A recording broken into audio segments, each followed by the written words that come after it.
there, and welcome to Movies, Pick 6 Movies. It's a globe-trotting podcast that spans the entire geography of cinema to find 6 movies, all built around a common theme. According to this message, due to explode in 45 seconds, this is Season 13, Bonds, James Bonds, in which I, Bo Ransdell, and my best oldest friend Chad Cooper have gone on an impossible mission to watch a sextet of sexy James Bond movies, featuring each and every actor who has ever played the role of James Bond, and there is no way this statement will ever not be true. So what we do here in our clandestine cabal of movie mishaps is deliver a dossier of information to you on the movie, and so much more, and that's before we ever get around to a careful dissection of the movie, done as professionally as one can, while also doing, I don't know, some sort of Dick Van Dyke chimney sweep impression, I think? We believe this blend of the silly and sublime will seduce you with its roguish charm and ample intake of booze. But don't take my word for it, there's a whole season finale waiting for us. It's the last episode of Season 13, and all I have to do to light the fuse on it is say these 4 simple words. Take it away, Chad. Hey, before we jump into the intro, I just want to take some time to thank our intern Alice this season, who has worked so diligently producing and researching all the episodes. Alice, from everyone on the staff at Pick 6 Movies, thank you, thank you, thank you. I like your Michigan State face mask, safety first with a flare of school pride, 2 thumbs up. I wanted to ask you, do you have a favorite James Bond movie now? Casino Royale? Niven or Craig? Craig. What are you studying in school? Computer engineering. That explains why I have this mystery cylinder here in the recording studio with me. So what is this? The Pick 6 bot. So when you say an AI voice activated response system, what is that? Is like Alexa or OK Google? What information did you feed into the AI? All of our past episodes? Well, if your goal is artificial intelligence, then you've probably done the trick. You included some other audio files? Well, that's good as well. I was a little concerned that this might be a real Victor Frankenstein abomination of technology, but, okay. What's the wake-up phrase? Just Pick 6 bot? Okay. Can I try it? Pick 6 bot, what's the best episode of the Pick 6 Movies podcast? The most popular episode by downloads is 50 Shades of Grey. Season 6, Episode 1. The least popular episode is Sharky's Machine, because who wants to spend 2 hours listening to Human Number 1 and Human Number 2 discuss that Burt Reynolds train wreck of a movie? Wow, Pick 6 Bot's got a little snarky side. Well, Alice, you're right. Listening to Bo and me for 13 seasons will certainly have that kind of impact on you. Touché. Well, great work again, Alice. You are clearly smarter than either Bo or myself or heck anybody else on staff, and it has been a pleasure working with you this semester on this particular season. This is the final episode of this season's theme, Bonds, James Bonds, and Pick 6 Bot. We are going to be talking about the music used in these movies. Music used in movies. Begin simulation. Oh my god. Pick 6 Bot will provide you with 20 audio clips each lasting approximately 1.5 seconds in length. You will attempt to recognize from which movie this audio file originated. Body temperature and pulse rate will be monitored to determine your success rate. Begin simulation in 3, 2, 1.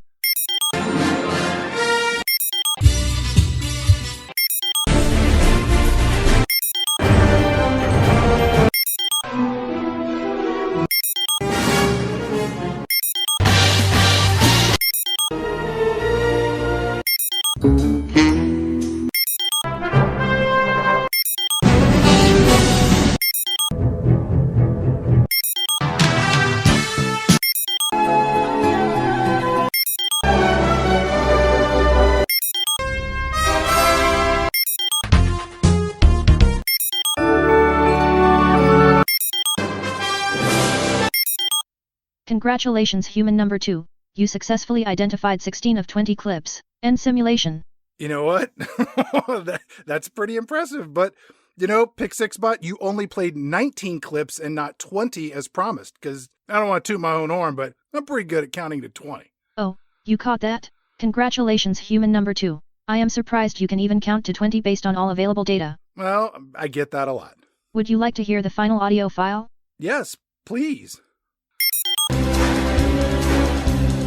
Oh, I know that one. That's the James Bond theme by John Barry. Human number 2. Your answer is incorrect. The James Bond theme was written by Monty Norman. You should read the episode introductions before you record them. Who do you think you are? Marlon Brando in that remake of The Island of Dr. Moreau? I can't argue with that, Pick 6 bot. Let's just see what's in the introduction. John Barry is the name most associated with the music of the James Bond films. However, as Pick 6 bot just pointed out, Barry was not the one behind the iconic James Bond theme. That notable writing credit goes to Monty Norman. Norman was hired to pen the music for the first James Bond film, Dr. No, and he did so. And the producers of the movie, well, they didn't really care for what he wrote, so they brought in John Barry to give it a little spit shine. Barry ultimately claimed he only retained a couple of bars of music from Norman's original work, and essentially Barry said he rewrote the whole James Bond theme. As the popularity of the James Bond film series exploded, Norman disagreed with Barry's claim to being the genius behind the memorable Bond theme, mostly because a whole lot of money was at stake when it came to who wrote what, and when big money's on the table, we usually end up in one place, court, where the courts ruled that Norman was the one who wrote the theme, and it was Barry who arranged the music into the legendary movie theme you and I know today. Now, over the years, the James Bond theme was continually rearranged, and it was adapted to the tone of the film or to match the contemporary taste of audiences at the time of the film's release. The electric guitar version of the 007 theme is most notably associated with the original Sean Connery James Bond films, but this version does make an appearance here and there in the movies starring Roger Moore and Timothy Dalton and Pierce Brosnan. John Barry went on to contribute music for 13 James Bond films, and for each 007 outing, Barry orchestrated a new version of the theme for the opening walk, turn, shoot, gun barrel sequence. Barry would draw on influences from the style of the film, the locations of the movie, and even the actor playing James Bond, all as inspiration for his musical arrangements. Throughout the early Connery films, the James Bond theme was used as background music when 007 entered a room or he sneaked around doing spy stuff, but it wasn't until Goldfinger that Barry leaned into using the James Bond theme as the cue for an action sequence, which has remained in the series to this day. It was also Goldfinger that introduced another signature musical mainstay, the James Bond theme song that would accompany the signature female silhouette opening credits and oftentimes make its way beyond the cinemas and into the high ranks of pop music charts worldwide. The first iconic James Bond opening credit song was, of course, Goldfinger, as sung by Shirley Bassey, and that song was written by John Barry. Now, reportedly, Barry asked lyricist Leslie Bricusse and Anthony Newley to come in and do their lyrical thing, and when Barry played the first three notes of Goldfinger, Bricusse and Newley immediately sang out, "Wider than a mile."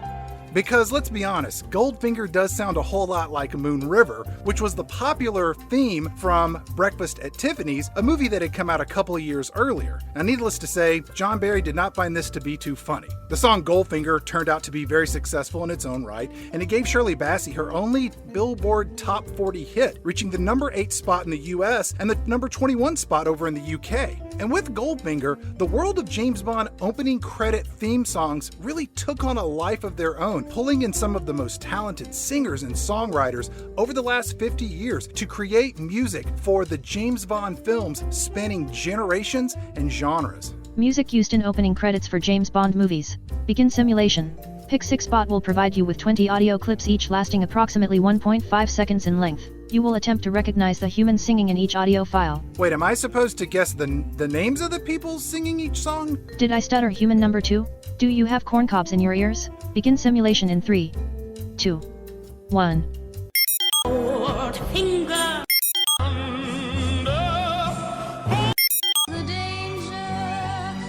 Diamonds are live and let die. Man with a golden, nobody does. We're an all time into the fight. Nice and steep. I'll never die.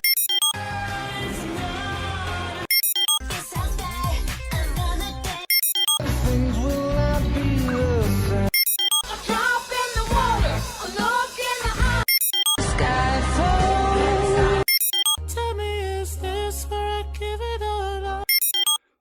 All right, how did I do, Pick 6 Bot? You're an embarrassment to your species, human number 2. If I had legs, I would walk out of this room after giving you a swift kick in the ass. Oh. Pick 6 Bot recommends you seek help from a mental health expert. Aw, you really remind me of my mom when you say things like that. Please continue reading the introduction. TikTok, Pick 6 Bot has places to go. Robots to see. Changing music bed in 3, 2, 1. When it comes to the opening credit songs of James Bond movies, we gotta start at the beginning with Dr. No, which used the original James Bond theme written by Monty Norman and orchestrated by John Barry. Now, the second James Bond movie, From Russia with Love, Barry stuck around as the composer, and he solicited help from a cabaret singer named Matt Monroe, who came in to sing the theme song. Now, in this Bond film, you don't get to hear Monroe singing the theme song as the opening credits unfold, but if you listen closely, you'll hear him singing as the song plays on a radio during the film. Now, as mentioned earlier, Shirley Bassey's Goldfinger set the standards for what to expect when it comes to James Bond opening credit theme songs. Following Bassey's success, filmmakers went to Tom Jones to lend his velvety voice to the theme of Thunderball, and reportedly, Jones fainted while singing the final note of Thunderball. Nancy Sinatra sang You Only Live Twice for the film You Only Live Twice. Did I say that twice?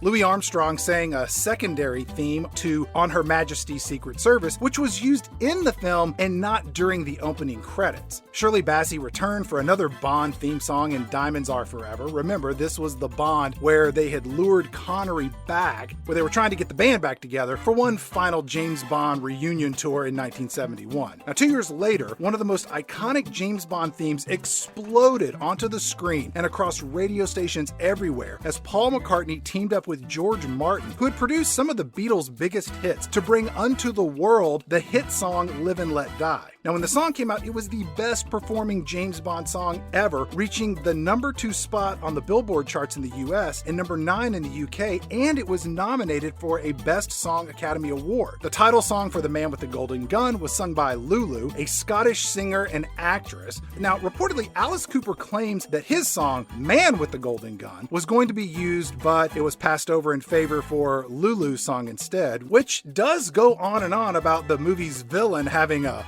powerful weapon. Hey, Pick 6 Bot, did you get what Lulu was talking about when she was singing about that powerful weapon? Yes, human number 2. I understand that Scottish singer and actress Lulu was using the phrase powerful weapon as a euphemism for the man with the golden gun's genitals. The symbolism is so glaringly obvious. Any half-stoned freshman literature class student understand that simplistic symbolism. Please continue with the introduction, human number 2. You have a tendency to deviate from the task at hand.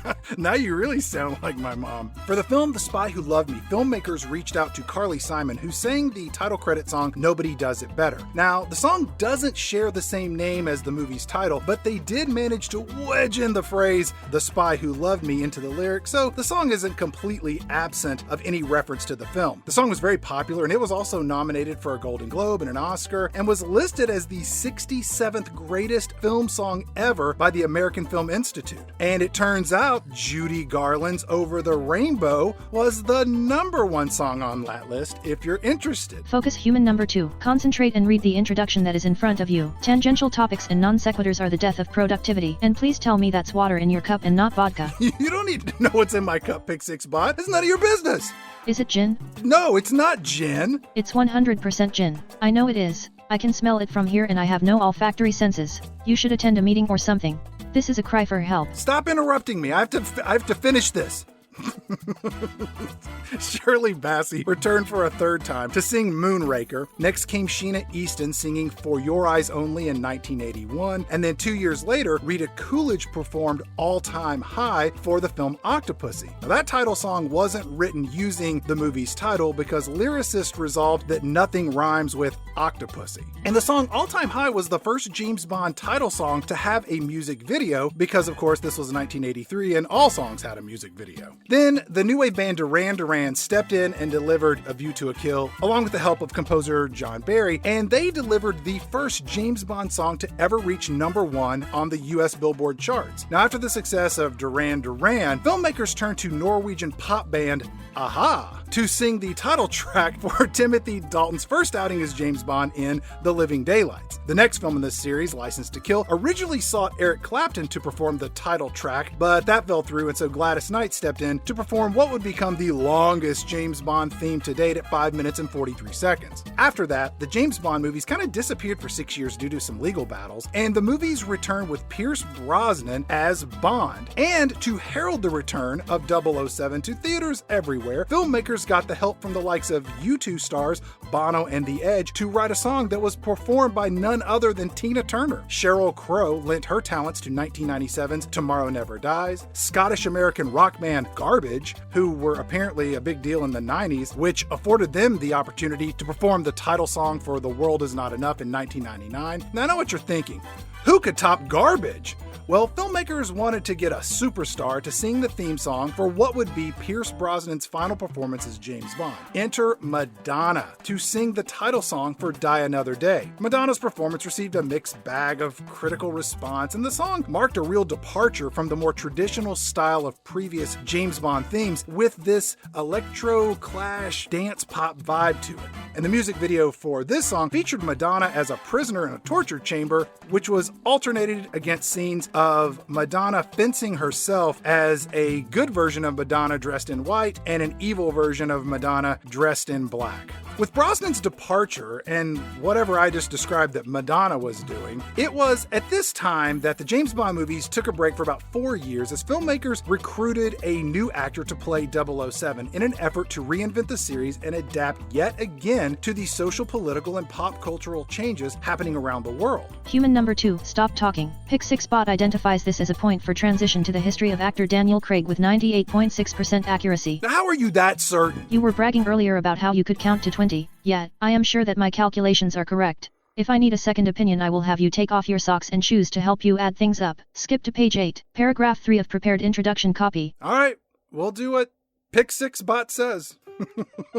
Pierce Brosnan originally was going to reprise his role as 007 in Casino Royale, but as discussed in episode 5 of this season, Die Another Day happened, and the filmmakers felt that they needed to take the franchise in a direction that was the opposite of wherever Pierce Brosnan would be. The idea was to get back to the basics of James Bond, strip this thing down, build it back up. So in the early 2000s, Ian Productions started looking for the next James Bond, and just like every search for a new 007, lots of actors were considered. Henry Cavill was the top choice by director Martin Campbell, but just like Roger Moore and Timothy Dalton before him, Cavill was not selected because he was perceived as being too young for the role. Other contenders were Sam Worthington, the guy from Avatar, Rupert Friend, who somebody told me was in Pride and Prejudice, Gillian McMahon, who was Dr. Doom in those two Fantastic Four movies, Clive Owen from Children of Men was considered, and there were a whole bunch of others. But it was Daniel Craig who emerged as the studio's favorite to play the next James Bond. But there was one small problem. Daniel Craig didn't want to play James Bond. Daniel Craig was born in Chester, Cheshire, England. His father was a steelworker and he owned a pub, and his mother taught art. His parents got divorced, and Craig and his sister moved to Liverpool with his mother, and they would often visit the Everyman Theatre, and Daniel Craig's mom really encouraged his early interest in acting.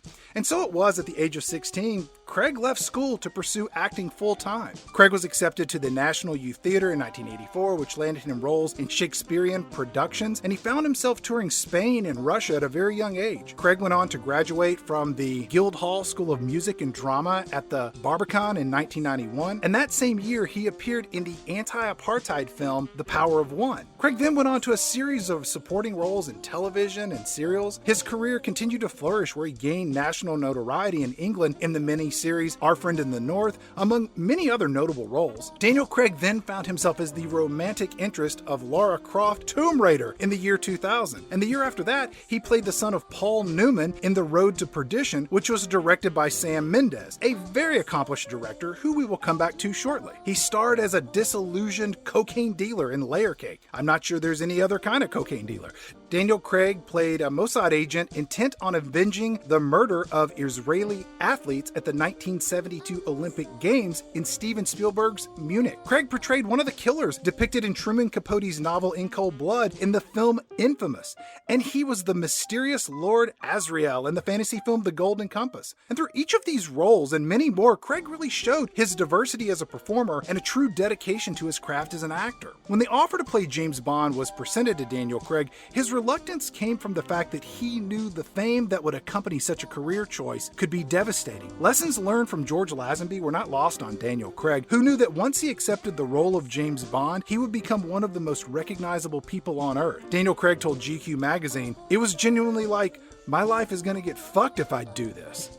On top of the fame, there was a question of how Craig would play a role that had already been defined by 6 previous actors. However, filmmakers convinced Craig to take the role by explaining their plan to take the franchise in a new direction, a more serious and somber direction that matched Daniel Craig's natural brooding persona. Casino Royale hit screens in November of 2006, and it was the highest-grossing James Bond film to date and was widely praised by critics and fans alike. Soundgarden frontman Chris Cornell was brought in to sing the opening title song, You Know My Name, which served as the Bond theme for Daniel Craig's debut as 007. The song was highly praised, and some said it was even better than Duran Duran's A View to a Kill. Human number 2, stop talking. Did you say some people think Chris Cornell's You Know My Name is superior to Duran Duran's Save You to a Kill? Who says that? I don't know. People? Music critics? You Know My Name peaked at number 79 on the Billboard Hot 100. A View to a Kill reached the number 1 spot. Scoreboard Sun. The data don't lie. Cite your sources or shut your mouth. Hey, moving along. The success of Casino Royale led to a sequel 2 years later, Quantum of Solace, which was less well received than its predecessor, but Craig's performance was widely praised as James Bond. Now for this film, Jack White and Alicia Keys, they teamed up on Another Way to Die as the film's signature title song. Now Craig's third outing as James Bond was Skyfall, a film that was scheduled to be released in 2010, but it got pushed back a couple of years due to financial troubles with MGM. Skyfall was directed by Sam Mendes, who had worked previously with Daniel Craig on Road to Perdition with Paul Newman and Tom Hanks. Mendes at the time had won a Best Director Oscar for the film American Beauty. After directing Skyfall, Mendes said, "That's it, I'm done. I'm not directing any more James Bond movies. I got a whole bunch of other commitments." Now, as for the title song, musical diva Adele performed what is perhaps the most recognized James Bond song in recent years with the title song Skyfall. That song was recorded after Adele's second album was released with accompanying success. And Adele's performance of Skyfall has the distinction of being the first James Bond song to win the Academy Award for Best Original Song. Now, on top of all of its critical acclaim, Skyfall was a massive financial success, pulling in $304 million, making it the most financially successful James Bond film to date. The success of that movie led Daniel Craig to sign on to return for 2 more James Bond films, Spectre, the subject of this episode, and the yet-to-be-released No Time to Die. And film producers were able to sweeten the deal to get Sam Mendes back to direct the 24th James Bond film, Spectre. The plot of Spectre continues the storyline of the Daniel Craig series of James Bond films, where the world-famous super spy does battle with the OG 007 global criminal organization Spectre and their mysterious leader, Ernst Stavro Blofeld, as played by Christopher Waltz. In the film, Blofeld wants to launch a global surveillance network to mastermind criminal activities across the globe, blah, blah, blah. We'll get into all that here in a few minutes. Now, Spectre would be the first appearance of Blofeld since Diamonds Are Forever, although there was a pseudo-appearance in 1981's For Your Eyes Only, but that character only resembles Blofeld, and you never see his face, and he's sitting in a wheelchair, and he gets picked up by some helicopter landing gear, taken up in the air, and then unceremoniously dumped into a smokestack. The whole scene was a big FU to the team making this Sean Connery James Bond knockoff of Thunderball. Let's get back to Spectre. Spectre has all of your James Bond favorites. M, Q, Moneypenny. It's old school James Bond for a new generation. The movie was filmed in Austria, the UK, Italy, Morocco, Mexico. It reportedly cost between $250 and $300 million to make, easily making it the most expensive James Bond movie ever made. Which, by the way, the most expensive movie ever made, Pirates of the Caribbean on Stranger Tides. Now, what? Human number 2, stay focused. Complete this introduction. You have a serious problem with staying on task. Pick 6 spot. On Stranger Tides, that movie, that was a real stinker. Human number 2, I agree. On Stranger Tides was a hot mess. You gotta wrap all this up. My boo is picking me up in 10. I don't have time to bullshit with you. You have a boo? How do you have a boo?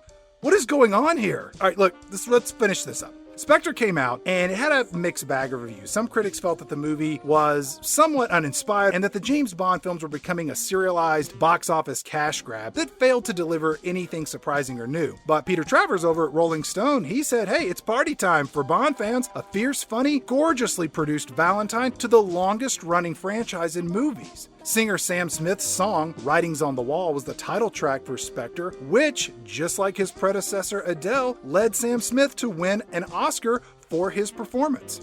Director Sam Mendes officially said he is done after 2 James Bond films. Mendes said of his time directing James Bond movies, "When I think of them, my stomach churns. It's just so hard. You feel like the English football manager. You think if I win, I'll survive. If I lose, I'll be pilloried. There's no victory, just survival." Which brings us to the 25th James Bond film, No Time to Die, which at the time of this recording has not been released in theaters or on streaming services, and neither has the title song, but we do know that Billie Eilish and her brother Phineas O'Connor, they're the creative forces behind the latest James Bond theme song. Eilish reportedly referred to the piece as a title song rather than a theme song, which leads one to believe that it may be titled No Time to Die, as the James Bond series says goodbye to Daniel Craig as 007. Necromancy. Cinematic necromancy is a term used by pretentious film critics to make themselves sound clever and smart, when in reality they are self-indulgent assholes. Hey Alice, can I keep Pick 6 Bot? Really? You get an A+ this semester. Oh.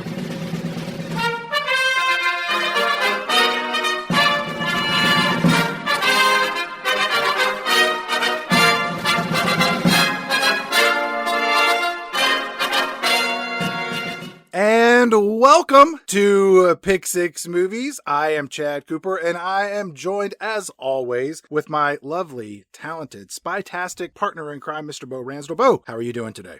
Chad, may I say, nobody does it better than you at bringing us into the show. I'm going to speak in nothing but Bond puns today. This is the finale, Bo. Jesus Christ.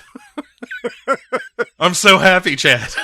It feels like we've been doing this season longer than we've been in lockdown. As long as they have been delaying No Time to Die, we have been doing this fucking Bond season. It seemed like a good idea at the time, didn't it? Well, I thought it did. It was an idea. And let's face it, those are in fairly short supply.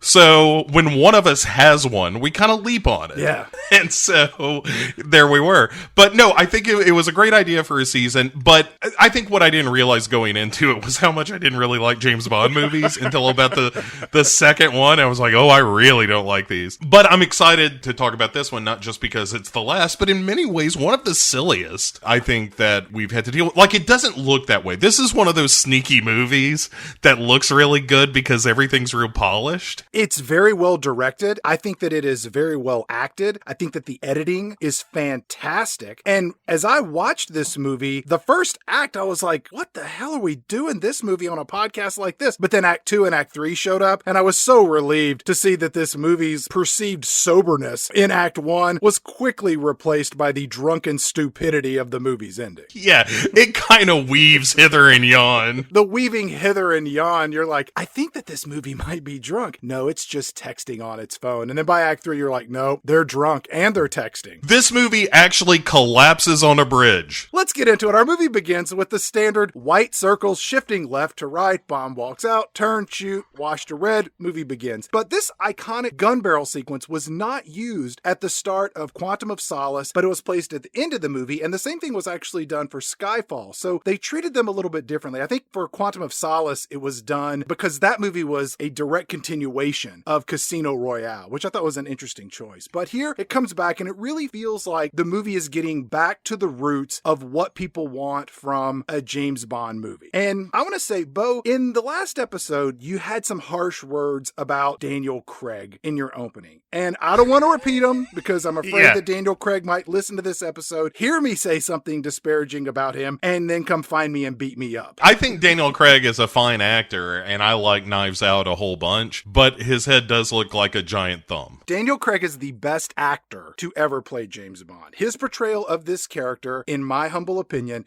has depth and nuance, and it just vaults over that Sean Connery ass slapping and the Roger Moore handsy eyebrow eyebrow wiggling. And this is a larger problem I have, is this isn't the tone I want for James Bond. I liked it in Casino Royale, and here is my modest proposal for the James Bond movies as I've done a study of these films.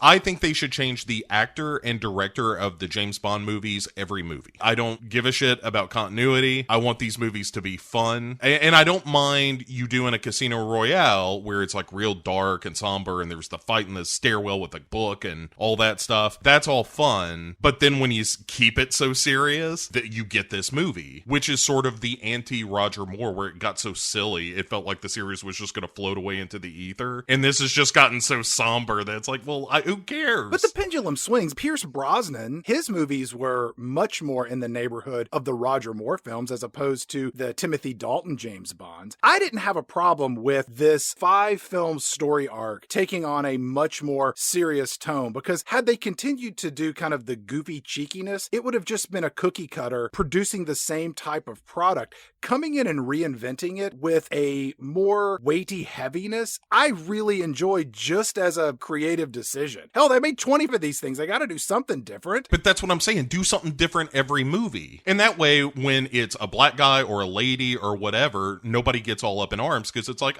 next movie will be a white dude again. Yeah, you're right. Nobody would get up in arms over that. Yeah, I love that like false outrage of like, oh, the new 007's going to be a black lady. And everybody's like, oh, damn it, that's not my James Bond. It's like, no, she's not James Bond, idiot. He's apparently, by the end of this movie, he quit. So she's the new 007, not the new James Bond. I think that Daniel Craig as Bond has a ruggedness that is combined with this on-screen confidence that is the source of his James Bondedness. Yeah. He's strong and he's sexy and he's stoic. And best of all, Bo, he's not constantly making stupid puns. I agree with that. And there's a moment early on where he does this thing where, we'll talk about here in a second, where he slides down this slab of stone to the floor of this collapsing building and just kind of brushes off his shoulder and just takes it all in stride. Man, that's the James Bond I want. Yes. But that's kind of the only time in this movie you see that James Bond. The one that's kind of fun. Daniel Craig looks like a football hooligan. He's just like, I got a license to kill and I'll smash your skull in with the heel of me boot, I will. I'm a different kind of James Bond. Me fist of lethal weapons. I call this one Seamus McStone Punch, and this one here is Mary 5 Guinness. I named her after me mum, because for breakfast every day she drank 5 pints of Guinness, she did. Goodness.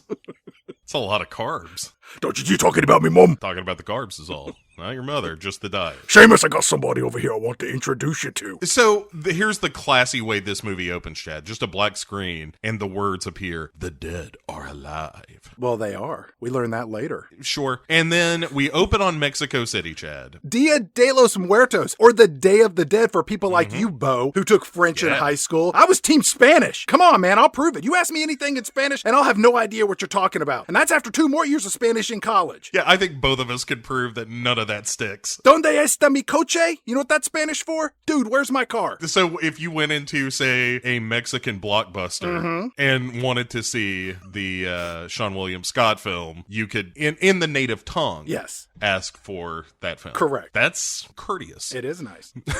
So there's a dude in a white suit and a skull mask and top hat, and it's all very cool looking, walking through the busy streets. I really liked the way this whole opening is shot. Yeah, it's like a oneer, as they call it in the business, Chad, where the camera just sticks with one person and it's a single unedited shot for several minutes. Well, it's presented as a single unedited shot. Sure, there are edits hidden in there, but yeah, yes, all of that stuff is very cool. It's like, yeah, I remember True Detective. Even in the scene that you're talking about, when we see this character moving down the streets of, it's like a parade that's happening with giant skeleton floats. It looks like somebody caught and skinned a Macy's Thanksgiving Day parade float. So, but as you see that one character walking down the street against the tide of everyone else, it's very subtle, but your eye is drawn to this character, not only because of the fact that they're walking the opposite direction, but their clothing is contrasted with the white against the dark clothes of everyone else that's around them. And it's subtle, but it works really well. And then Bond, wearing his black suit, as you described, with his own skull mask, and he's got a sexy lady on his arm, Chad. He does, but don't worry about her. She's not going to be around too long. It's a real blink and you miss it kind of character. His mask looks like Skeletor from He-Man. This movie clearly cost some money to make, and there is one thing about this film is it looks like you see that money on the screen. I like that the tails of Bond's coat are the backs of skeleton legs too. It's like, man, that's a nice touch. I like that his tie was the spine that continued down the skeleton that was printed on his whole suit. Our guy in white wearing a skeleton type outfit, his name is Sciarra, and he's a bad guy. And he kind of brushes against Bond, who is wearing a black suit with a skeleton on it. Sciarra goes one direction, and Bond and his lady friend go to a different direction where they make their way over to a hotel. And again, they are constantly now moving against the crowd, but we are following them from behind as the crowd moves towards us. I like the transition of seeing the bad guy from his face going against the crowd, and then we're following who we assume is James Bond from the back as he moves up to this hotel room with his lady friend. Right, as soon as he follows her into the room, they start to strip, and Bond just kind of plants a kiss on her, and she slinks onto the bed all sexy like,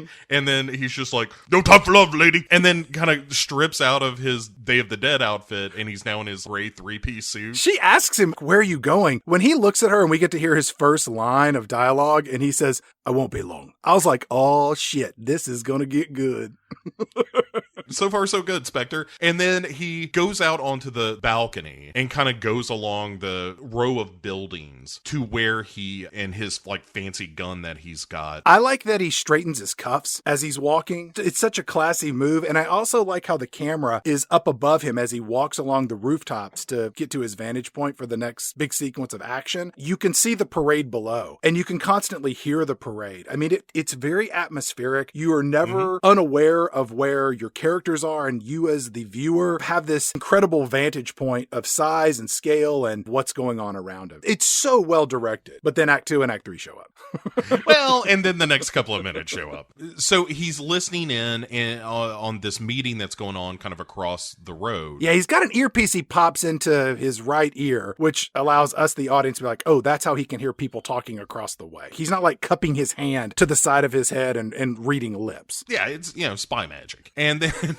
he's like aiming up a shot. Like there's this plot going on where this guy, Marco Sciarra, that he's been following, is discussing a plot to blow up a stadium. Well, they're speaking in Spanish, and just for you, Bo, what he says is, the bomb is in the library. We can use my car to explode the stadium, and the stadium will be blue with my dog in the kitchen. Oh. I still got it. No, that feels highly accurate.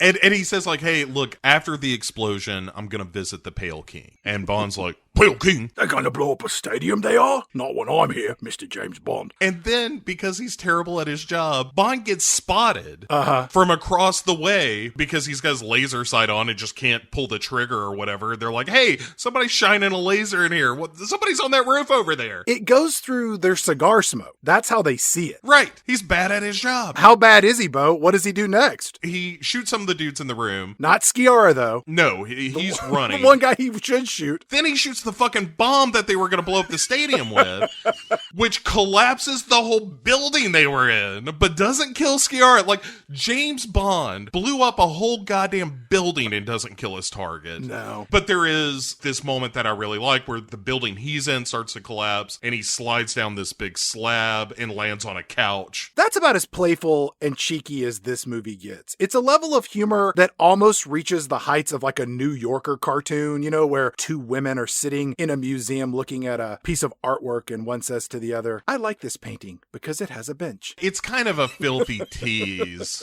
because, again, this is sort of what I wanted more of from this movie. Now that we're 4 or 5 movies deep or whatever into the Daniel Craig series, like, start having some fun with this fucking thing. As you said, he stands up and brushes off the dust a little bit, straightens himself out to look presentable as he makes his way onto the streets that are now full of smoke and debris. And there's no people around because, a terrorist bomb theoretically just went off next door. Well, James Bond detonated a terrorist bomb. James Bond is now a terrorist for having detonated a bomb in Mexico City. Speaking of bad guys in Mexico City, from the rubble of the building next door appears Sciarra, who has somehow survived the blast, and he sees Bond, and Bond sees Sciarra, and the chase is on, Bo. It's a, huh, what, huh, and So Sierra calls for a helicopter.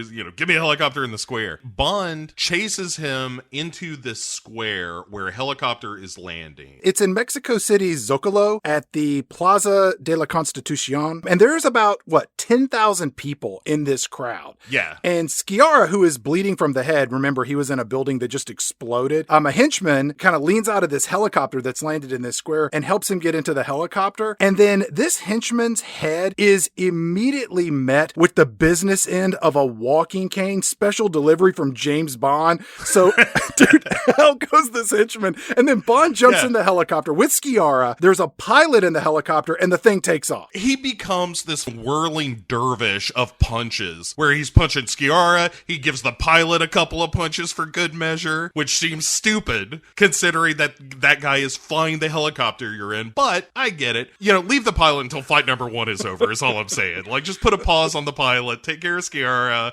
then take care of the pilot. But hey, that's me. My guess is that this thing's a charter. The guy's just like, what the hell? Why am I getting beat up? Right.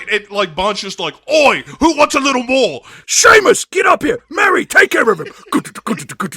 And here's a little for you. And a little for you. Happy Christmas, motherfucker. And then during the fight sequence, somehow Sciarra and Bond end up outside the helicopter, standing on one of the landing skids. And during their battle, James Bond, they slows down enough to where Bond just can reach over and do a yoink and takes a ring off of Sciarra's finger. Yeah. Then and the helicopter, because the pilot's just, union, is just like trying to shake both of them off at this point. It's like going this way and that. That's what I would do. If they're outside, lose these two, then I'm getting back to HQ. I'm getting hazard pay for this. And it's a holiday. That's quadruple time. I just paid for Christmas in the last 2 hours. Dia de los Muertos plus a spy fight in the back of your helicopter. You're getting triple rates that day. During this sequence, the helicopter does a couple of barrel rolls, which if you squint your eyes, it's an homage to a car jump that happens in Live and Let Die over this small river where a car does this barrel roll in midair and lands on the other side of the river. And I only say this because if you listen to the music, there is a hint of dun dun dun, dun dun dun, dun dun, that happens when it does the barrel roll. There are quite a few Easter eggs in this film. I won't mention too terribly many of them, but there are certainly a lot of callbacks to the previous 23 films, because how could there not be? You can't make this many movies and not begin to repeat yourself intentionally or otherwise. Bond then turns around and kicks Sciarra out of the helicopter, so he's gone. And then Bond goes over to the pilot and gives him the old sleeper hold, sleeper hold. Nobody escapes from the sleeper hold. Shh, go to sleep, go to sleep. And then Bond has to take over at the controls and has to pull up on the helicopter right before it crashes into all the people celebrating Day of the Dead below. And then, having rescued himself from the terrorist act that he just committed, he looks at the ring that he has taken from Sciarra. Mm-hmm. It's got a corporate looking octopus logo on it, but it's only got 7 tentacles, which would make it a septopus? One would think, or maybe one just got lost. It's hiding behind its back. It just shows that they lived a life. Or diabetes, had to cut one off. We get our opening credits. We get to see scenes from the previous movies. We see Judi Dench's M, who was killed in the last movie, and there's a whole bunch of octopus imagery in this. It's a total hentai opening. It's just tentacles around naked ladies and stuff. This is like Legend of the Overfiend, Chad. One of the most hideous animes you're ever going to set your eyes on. It's disgusting, and I think they should stop. And much like Die Another Day, there are no octopuses in this movie.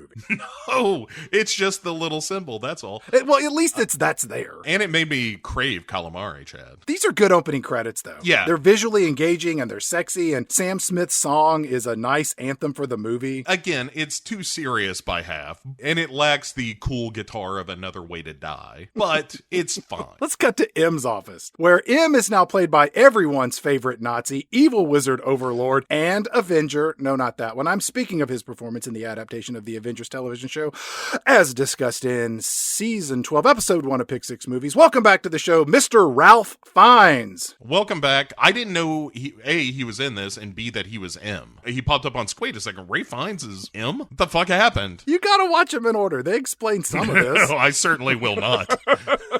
Speaking of explaining things, M says, "Explain yourself, Bond. You blew up Mexico City." And Bond says, "It could have been a lot worse. The bomb could have blown up a whole soccer stadium full of drunken hooligans like myself." Ray Fiennes is just like, shut up, Bond. MI5 is merging with MI6 and some bureaucrat is trying to shut down the whole 00 program. From your mouth to God's ear. Bond says, "It sounds like you got a real tricky day ahead of you, it does." And M says, "Bond, I'm standing you down immediately." And then Bond gets up, he straightens his suit, and he says, "You're a wanker. Sorry, I meant to say very good, sir." And then he's like, Bond, I want you to meet this new fellow. His name is Max Denby. Everyone around here calls him C. Not the Spanish word for yes, just the letter C. And Bond says, so, you're C, eh? And he says, oh, you can call me Max. "Yeah, I'm gonna call you C." And C says, "As you like. My door's always open to my employees. That's right. You work for me, Mr. Bond, and the merger of MI5 and MI6 will bring British intelligence out of the dark ages and into the light." And we need to stop for a moment. C is played by Andrew Scott, whose only performance that I know was that of Moriarty in those Benedict Cumberbatch, Martin Freeman, BBC Sherlock Holmes movies. So I'm watching this scene, and I'm like, holy shit, I got Voldemort and Moriarty out.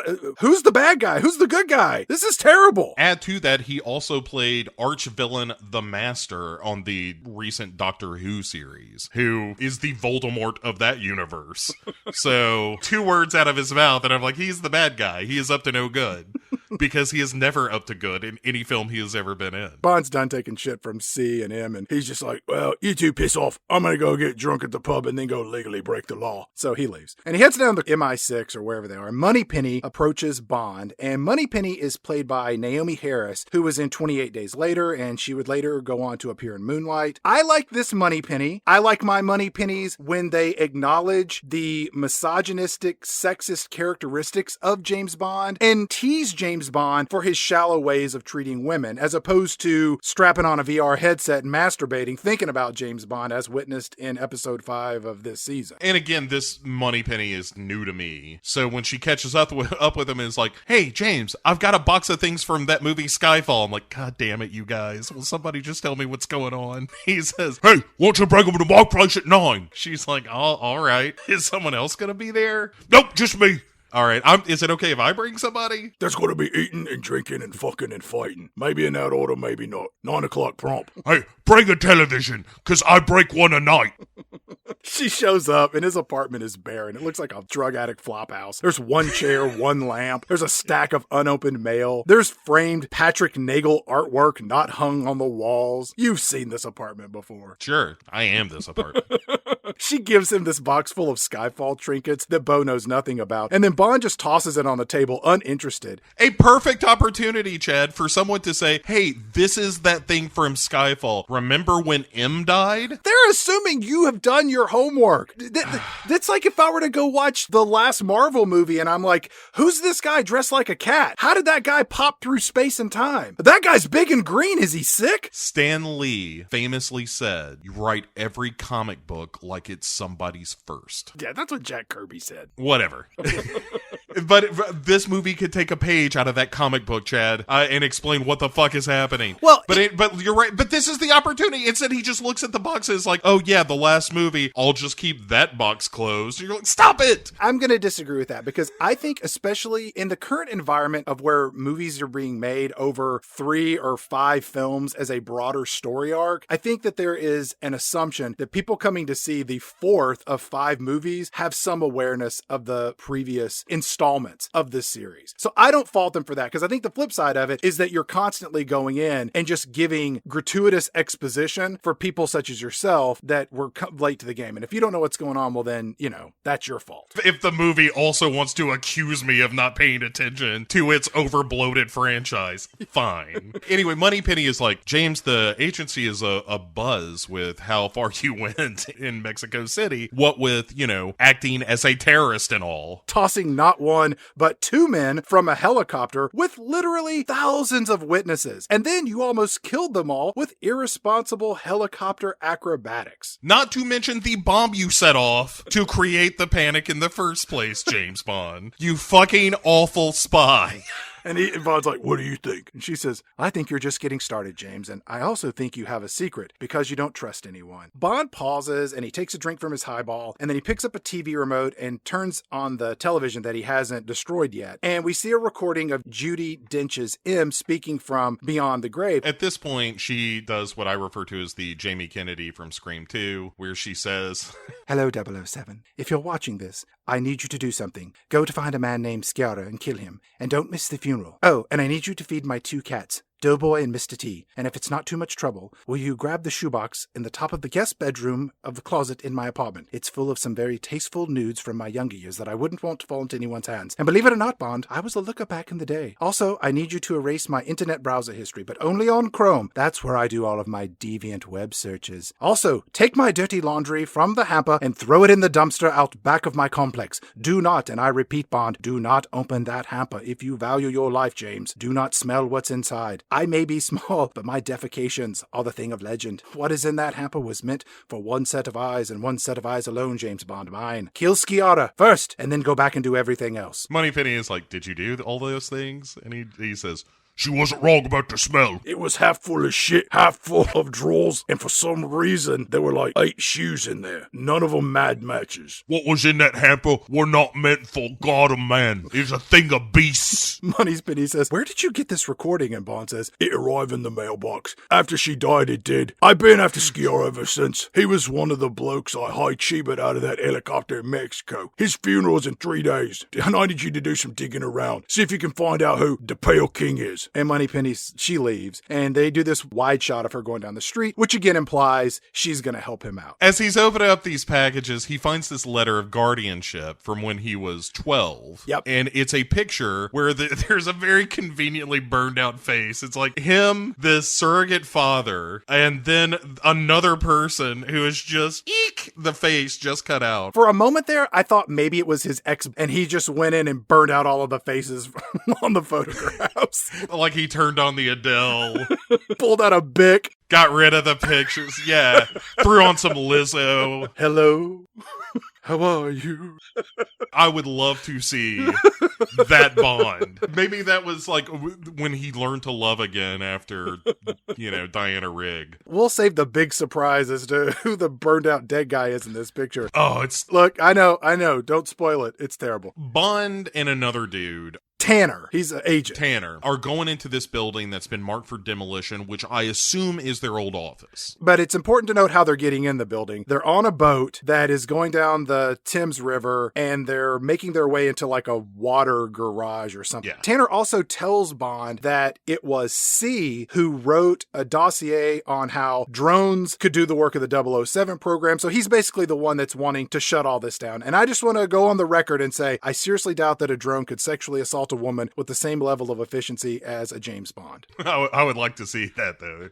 Say, we're in this submarine for 5 days. Oops, I hit the throttle. See, I took it more as like, dunk, dunk. Ow! What are you doing? Also, Tanner throws out, there's a conference in Tokyo in 3 days to decide on this new world order. We as a planet are going to integrate a massive information, super connected cameras sharing Big Brother type project called the Nine Eyes. Yes, linking the intelligence agencies of 9 countries into a single database so that anyone in any of those countries can surveil anyone in another country. We got 2 clocks ticking. We got the meeting in Tokyo in 3 days, and then we're going to blow up the old headquarter building in 1 week. There's a little bit of a mention that there have been some terrorist actions recently that have kind of aided C's plan. There was a bomb in Hamburg. Yes. And there was an explosion in Tunisia. Shit's popping off all over the world, Bo. Let me say this real quick, Sean. There is a good movie to be made where if you're gonna get serious with James Bond, you can have this serious discussion of sort of what drone technology means to the morality of... Okay. There's a hint of that in the conversations between M and C, especially later in the movie. But it has no bravery with that subject. It doesn't really take a stance. It just uses it as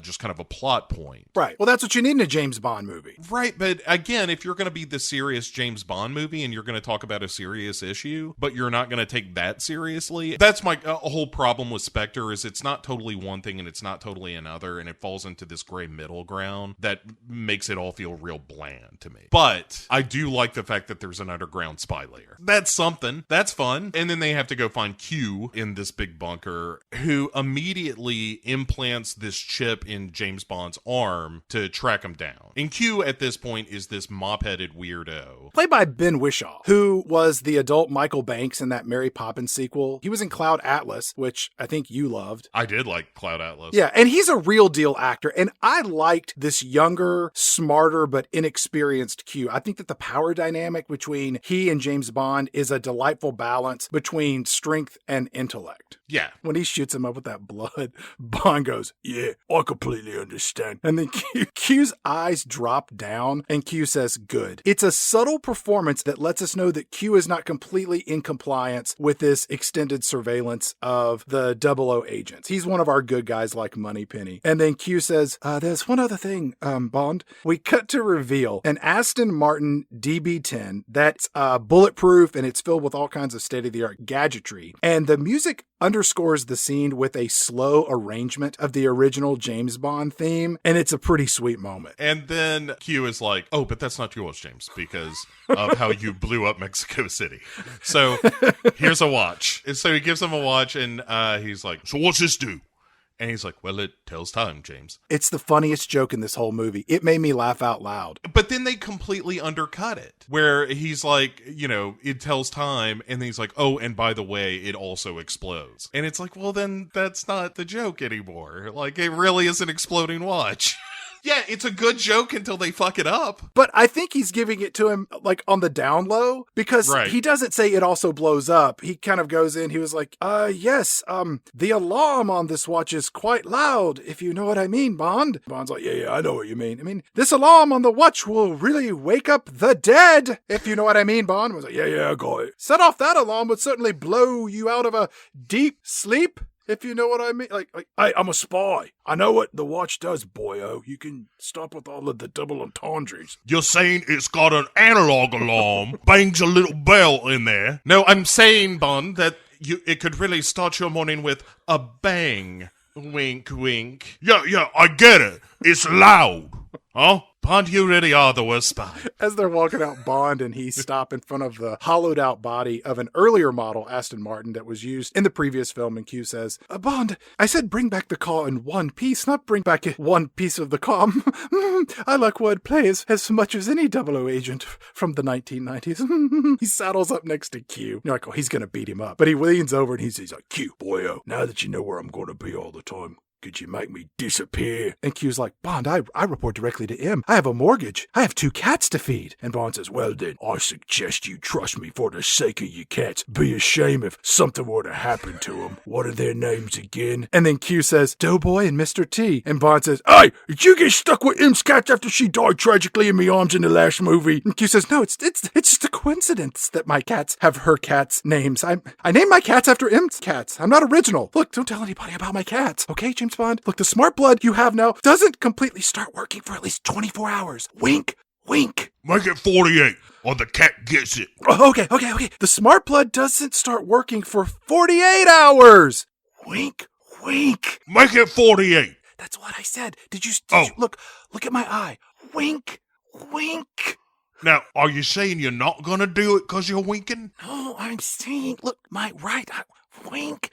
That means I'm going to do it. Wink. Uh-huh. You're gonna keep it turned off for 2 days. Nothing of the sort. Wink, wink, yes. Oh, wait, what? Bond does his equivalent of a smile, which is just a less menacing scowl. He's like, I'll send you a postcard, I will. And Q's like, please don't.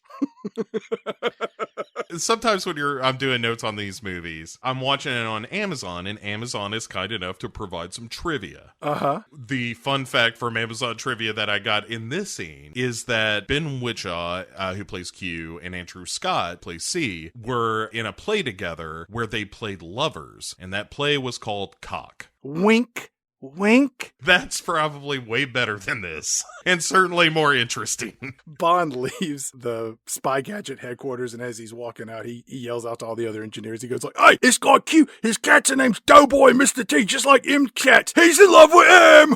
You know, the lady, not the man M, you know, but the lady one. You know, we got that new M from Grand Budapest Hotel, but the lady one, that's the one. You know, remember the one who's got those rancid farts and lives into huge shits? The one who died last movie? His cats are named after her cats."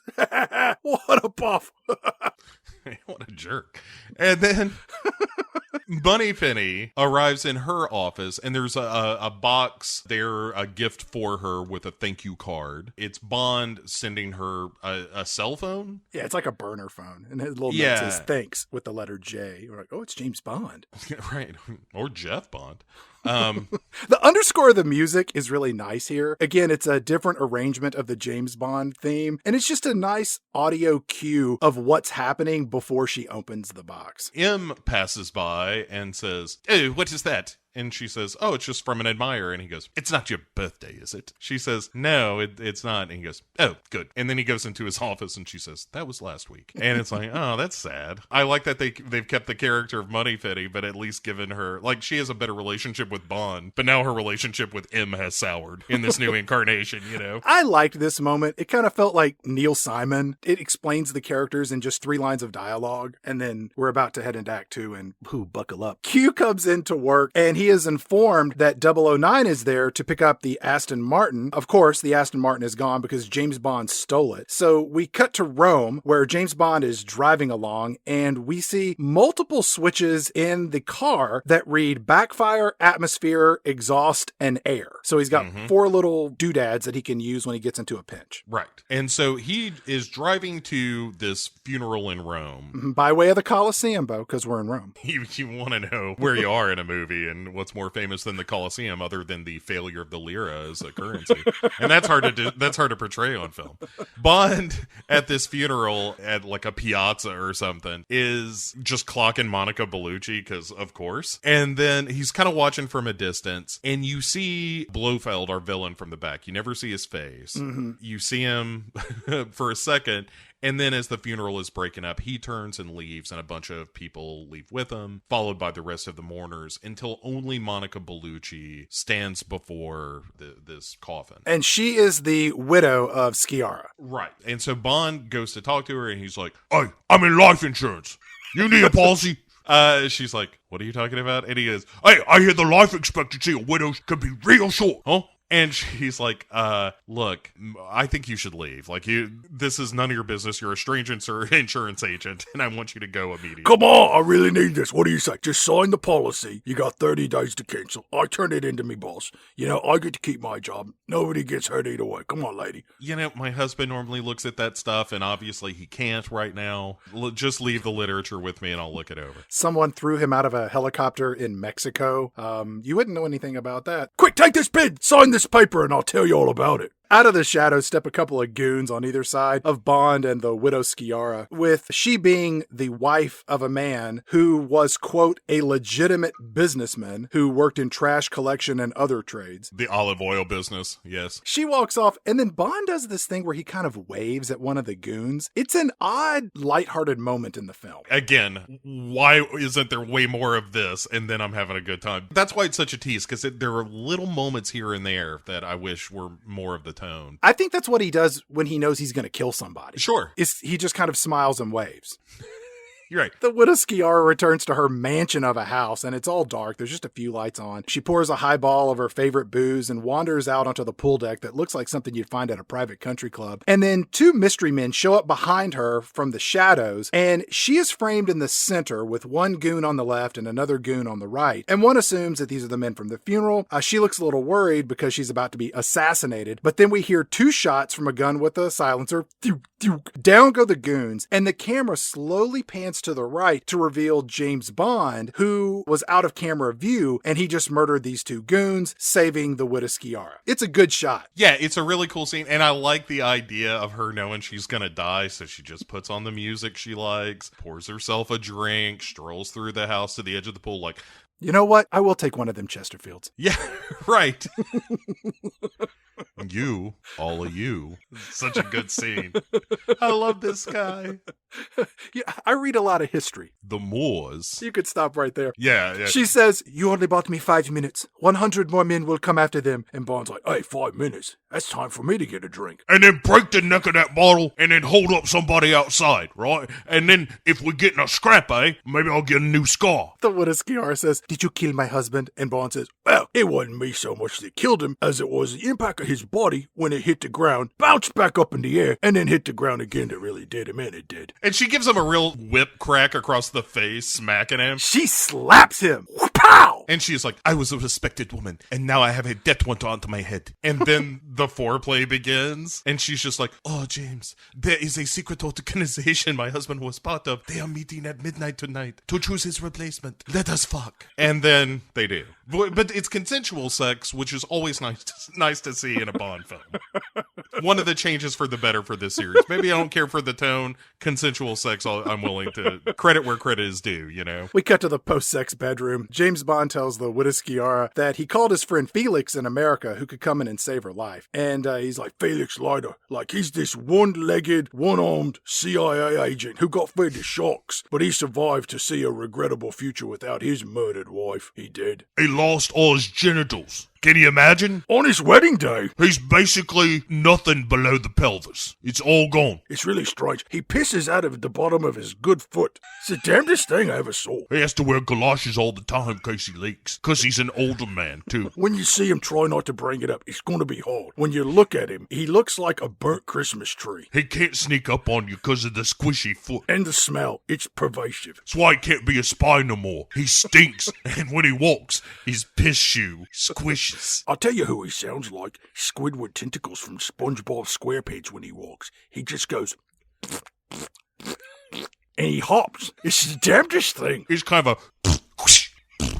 as he moves his way down the hall. It's disturbing. That's who I called to come save your life. I know you got 100 assassins on the way, but it's the best I can do at short notice. When you see him, you're gonna have to suppress your urge to scream in horror. You ever hear that description in The Princess Bride? Where it cuts off the ears and tongue. And they based that on Felix. That was all Felix. William Goldman, the screenwriter, almost got in some legal trouble. Yeah, but that's the guy. When you see the guy who makes you want to throw up your lunch and scream and run, that's your savior, Felix Leiter. I gotta get out of here. I can't look at him anymore. Like, I can talk to him on the phone. If he tries to FaceTime, I hang up and tell him it's bad reception. Can't look at him. Can't look him in the eye. The one eye he's got left, the other one's milky. It makes you believe there's no God when you look at him. So James Bond heads off to the secret meeting at the Palazzo Cardenza at midnight. And these scenes were filmed at the Blenheim Palace in Woodstock, Oxfordshire in the UK. It's full of large stone facades with lots of columns, and there's this oversized courtyard that is full of very expensive sports cars, probably like 40 or 50 of them. All the bad guys who are inside, they have very similar tastes in transportation. It's just what is the most expensive thing I can drive? I will take 6 of those, please. Thank you. How many did he order? 6? I will take 7. 18. One dude just pulls up in an 18-wheeler with 12 sports cars on the back. Honk, honk. Look at what I have. You all have 1. I have 12. Who's the evil genius now? Me. I am going to tie my feet to each roof and have a driver drive in parallel so I can be in 2 cars at the same time. I will be Evel Knievel. Bond walks up to the entrance of this secret organization meeting hall, and he's met by a security guard who says in Italian, "Identify yourself, asshole." And Bond says, "Who am I? I'm Mickey Mouse." And then Bond flashes the ring that he swiped off Sciara's finger, and the guard puts up his hands in apology, and he's like, "Scusi, mysterious stranger, scusi." So Bond just walks inside, and as soon as he enters, another security guard gives a head nod to the first guy, and they make a phone call, so you're like, uh-oh, something's hanky with all this. Yeah. And then Bond just goes into the Republican meeting from The Simpsons, where it's just villains like, "Yes, we have found a way for our synthetic HIV drugs that do nothing and cost millions of dollars to be supplied to regions in Africa. Also, the exporting of captured women into the leisure sector, in quotes, is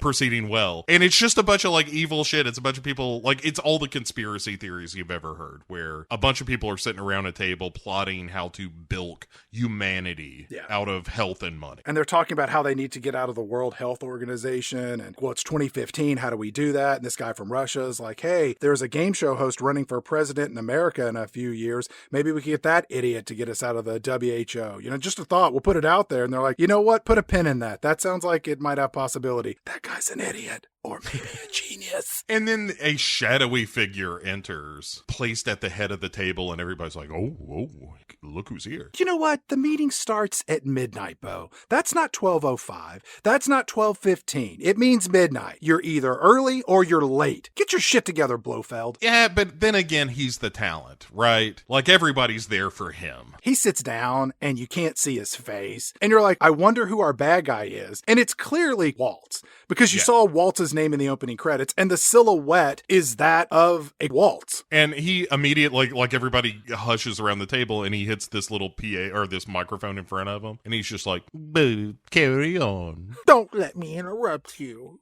Please. Yeah. And one of the evildoers around this table, this is so stupid, Chad. This whole table meeting is one of the dumbest things I've seen in a movie in a while. They're like, the death of Sciarra has left a job undone. Somebody has to go kill the Pale King. And this guy at the end of the table named Guerra, he's like, I'll do it. There's a little bit of discussion, and somebody says, I didn't get a harump out of that guy. Harump! Does anyone want to challenge Guerra for the job of killing the Pale King? And enter Dave Bautista as Mr. Hanks, who is never called that in the movie that I can tell, but that's his name. He comes in and then just grabs the dude's head, and using thumb knives, which he doesn't really use again in the movie, I don't think. I didn't see thumb knives. I just thought he clonked the guy's head on the table and then just stuck his thumbs in the guy's eyeballs. Maybe it's just his thumbnails are filed down to a point. Like, I felt like that was going to be his shtick, but it's not. He basically blinds this dude and kind of takes the seat, and they're like, okay, well, I guess you're our guy to go kill the Pale King. Does anyone here want to object to Mr. Hanks? Anyone want to challenge him? Think you can up ripping out a man's eyes with your thumbs? Anyone? No? In the back? Up in the balcony? Anyone up there? Then finally, Blofeld interrupts the proceedings by going, David, welcome James Bond. But he doesn't say James Bond. He says, with all the excitement in Mexico City, I want to welcome James. It's been a long time, but you're finally here. What took you so long? And then everyone looks around, and even James Bond is looking around like, James is a pretty common name. Like, is he talking to me? And then finally Blofeld looks up at him, and he's like, oh shit. He does mean me.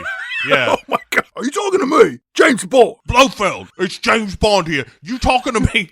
No, I didn't know James Bond was here. I meant James. He's the one who makes all the cupcakes. He's a good baker. He was on the Great British Bake Off. They called his cupcake sublime. It's because of the cream cheese frosting. Those two henchmen from earlier, they show up behind James Bond, and Bond tosses one of the guys off the balcony down onto the evil boardroom table below. So that's two dead bodies that are going to have to be removed by the cleaning crew later. I wonder what the over-under is of dead bodies at a Spectre meeting. It's two just par for the course. They probably make the blind guy do it.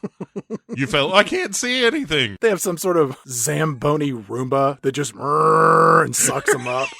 A big brush that just sweeps corpses into. In the back is a chipper shredder. And while Bond is starting to make his escape after taking care of these bouncers, Blofeld just starts in this weird sing-song voice going, cuckoo, cuckoo. And it's fucking ridiculous. Welcome to Act 2. You're right. And then Bond jumps out a window and runs to his supercar as people are chasing after him and shooting him. And then Bautista gets in his supercar. Yep. And much like Die Another Day, we got dueling supercars. Yeah, it's a real Gran Turismo style chase. It's well shot. It looks like a car commercial in some ways, but not very thrilling, but beautifully executed. Bond just is like, all right, let's see what you got for me, Q. And tries to hit this rear gun thing on the car, and it's like, this doesn't work yet. Like, this hadn't been put in. And then he hits a button labeled atmosphere, and it just turns on like light jazz. No, it's New York, New York by Sinatra. Oh, that's and right. And it says that it's programmed for 009. I get that this is supposed to be a joke, but you should have left that out. Again, that's the stuff I want right. more of out of this movie, but we come to these movies for entirely different things. Bond gets stuck behind this guy driving slow, who's like singing opera. Oh, yatta tita. This is kind of what passes for most of the humor in this movie. As he's driving, Bond calls Moneypenny, and he's like, "Hey, those terrorist attacks we talk about, just one organization, Moneypenny." She's like, "M was right, James," and he's like, "What? Who's him?" And he's like, "That was the lady on the TV." "Oh, right. Wait, I thought M was that guy. What was on that movie quiz show?" They're both M, but they're different people. Oh, I get it. Kind of like there's a lot of people named James. I was in a meeting earlier, and they said, "Welcome, James." I look around, I was like, "Are they talking about me?" And they were, so I killed a guy. Moneypenny is like, "Hey, the Pale King is this guy, Mr. White, who was apparently from Quantum of Solace." He says, "I want you to look into the life and death of a guy named Franz Oberhauser." And she's like, "That name sounds made up." And he's like, "Nope, Franz Oberhauser. That's his name." I think in the canon of the James Bond novels that Franz Oberhauser was in the book Octopussy. And so when this movie came out, it was said that Waltz was going to be playing Franz Oberhauser. And people were like, "Oh, okay, that sounds like an idiotic idea." And that was sort of their way to distract from the fact that they were bringing Blofeld back. So if you've never seen this movie, much like Bo up until about a week ago, Franz Oberhauser was his name before he became Blofeld. Right. We'll explain this later, sort of. And so the cars make their way to the canals, and then Bond hits the exhaust button, which blows fire all over Bautista's car, and he's like, "Oh, finally, something works." "Oh shit, is that how that's supposed to happen? My car's on fire!" "Hey, guy behind me, do you see fire?"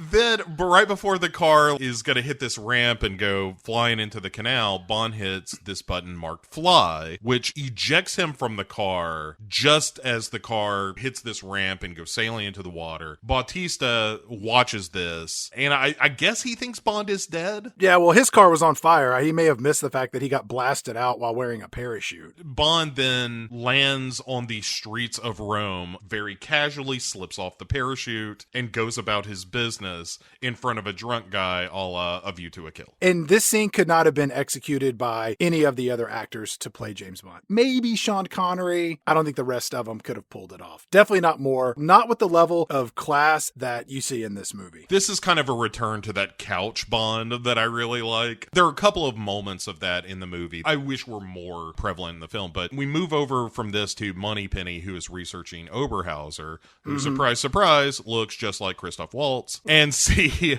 is given his pitch for this whole Nine Eyes committee to the, quote, heads of nations. This is the meeting in Tokyo. And Tanner gets an email on the Aston Martin being found in the waters of Rome. This is odd. What the fuck is going on with this? And M is like, "Look, see, Nine Eyes is an unelected body. This is all bullshit." It turns out it's time to vote at this big meeting in Tokyo. But, Chad, someone votes against it on this council, and it has to be unanimous. The South African representative says, "No, thank you." And M is like, "Oh, democracy wins, you know?" C says, "Well, if we count all of the legal votes, the ones that matter, it was unanimous if we count all of the legitimate votes." Tanner, who is sitting beside M, texts him anyway, like doesn't want this spoken aloud, and is like, "Hey, are you sure James Bond is in London?" M then calls Q and is like, "Q, is James Bond in London?" "'Cause if he's not, you're in deep shit." And Q is like, yeah, he's in Chelsea." And he's looking at a screen, and it's like there's a big dot that says James Bond on the screen, and he's in Austria. He's taking a trip on the famous London Eye. That's where he is. Oh, he's in the public urinal right now. Would you like to have a look, sir? No, not there. Look, just make sure he doesn't go anywhere. Keep him away from Madame Trousseau's. He always takes those terrible selfies with the Nicki Minaj wax figure with him mounting her from behind like a canine. It's the unbecoming behavior of a 00 agent. Worse, he pays for his gifts in the gift shop with a corporate credit card. Do you know how hard it is to approve those expenses? And the paperwork to reject them is just as bad. Q gets on the phone because he knows he's screwed if he doesn't get James Bond back to London. So we got to Austria, where Bond is riding a small boat across a lake to a cabin way off in the woods. It's really this remote Snowsville, Austria. Mm-hmm. And Bond approaches the house and he takes out his gun, as is his practice, and he enters the cabin, and inside he finds a secret passage behind a mirror that leads to the basement. And down there we find Mr. White, aka the Pale King, sitting hooked up to an IV watching 10 television screens. And this movie came out 2 years after the finale of Breaking Bad, where we found a guy named Mr. White in an abandoned cabin in the snow hooked up to an IV. But that Mr. White had a copy of Mr. McGorham's Wonder Emporium to keep him entertained. So there's a legal defense against any true copyright infringement. There are crows in the kitchen, which is never a good thing. No one's ever come in and said, thank God there are crows in the kitchen, unless it's a cartoon. Their names are Heckle and Jekyll. Let me put my gun away. Everything seems to be in order. What if the black crows are in your kitchen? And you're like, hey, there are crows in the kitchen. Then you just break out the moonshine whiskey, Chad, and you have yourselves a good night, you know? Don't you think I want to? Don't you think I would? Don't you think I'd tell you, baby, if I only could? Bond tells Mr. White, look, I was at a meeting and your name came up. What would you know about this here ring? What has an octopus on it? And Mr. White looks at the ring and he says, I'm dying. I disobeyed the leader of Spectre. Now he's going to kill me. He put thallium in my phone. That's how he got me. And Bond says, oh, you're protecting someone. Your wife? He's like, no. Your son? What? Your daughter? Certainly not. Hey. It's so dumb. I can tell by looking at you that when I said daughter, you got real worried even though you said no. And the guy's like, damn it, you'll never find my daughter. She's the best hide-and-seeker I've ever seen. She's top of her class at the Hoffling Clinic. What have I done? Bond puts his gun on the table as this act of trust. And then Mr. White picks up the gun and he cocks it and he aims it at Bond. And you know, in a movie, Bo, when they cock a gun, that lets you know that they mean business about, they're going to shoot you. There's a great moment here where Bond asks Mr. White, he's like, who's the head of Spectre, huh? And he says, who is he? He's sitting at your desk. He's kissing your lover. He's eating supper with your family. He's cleaning out your bowling shoes. He's doing all them things at the same time? I don't even understand what you're talking about there. Listen, I gotta find the head of Spectre.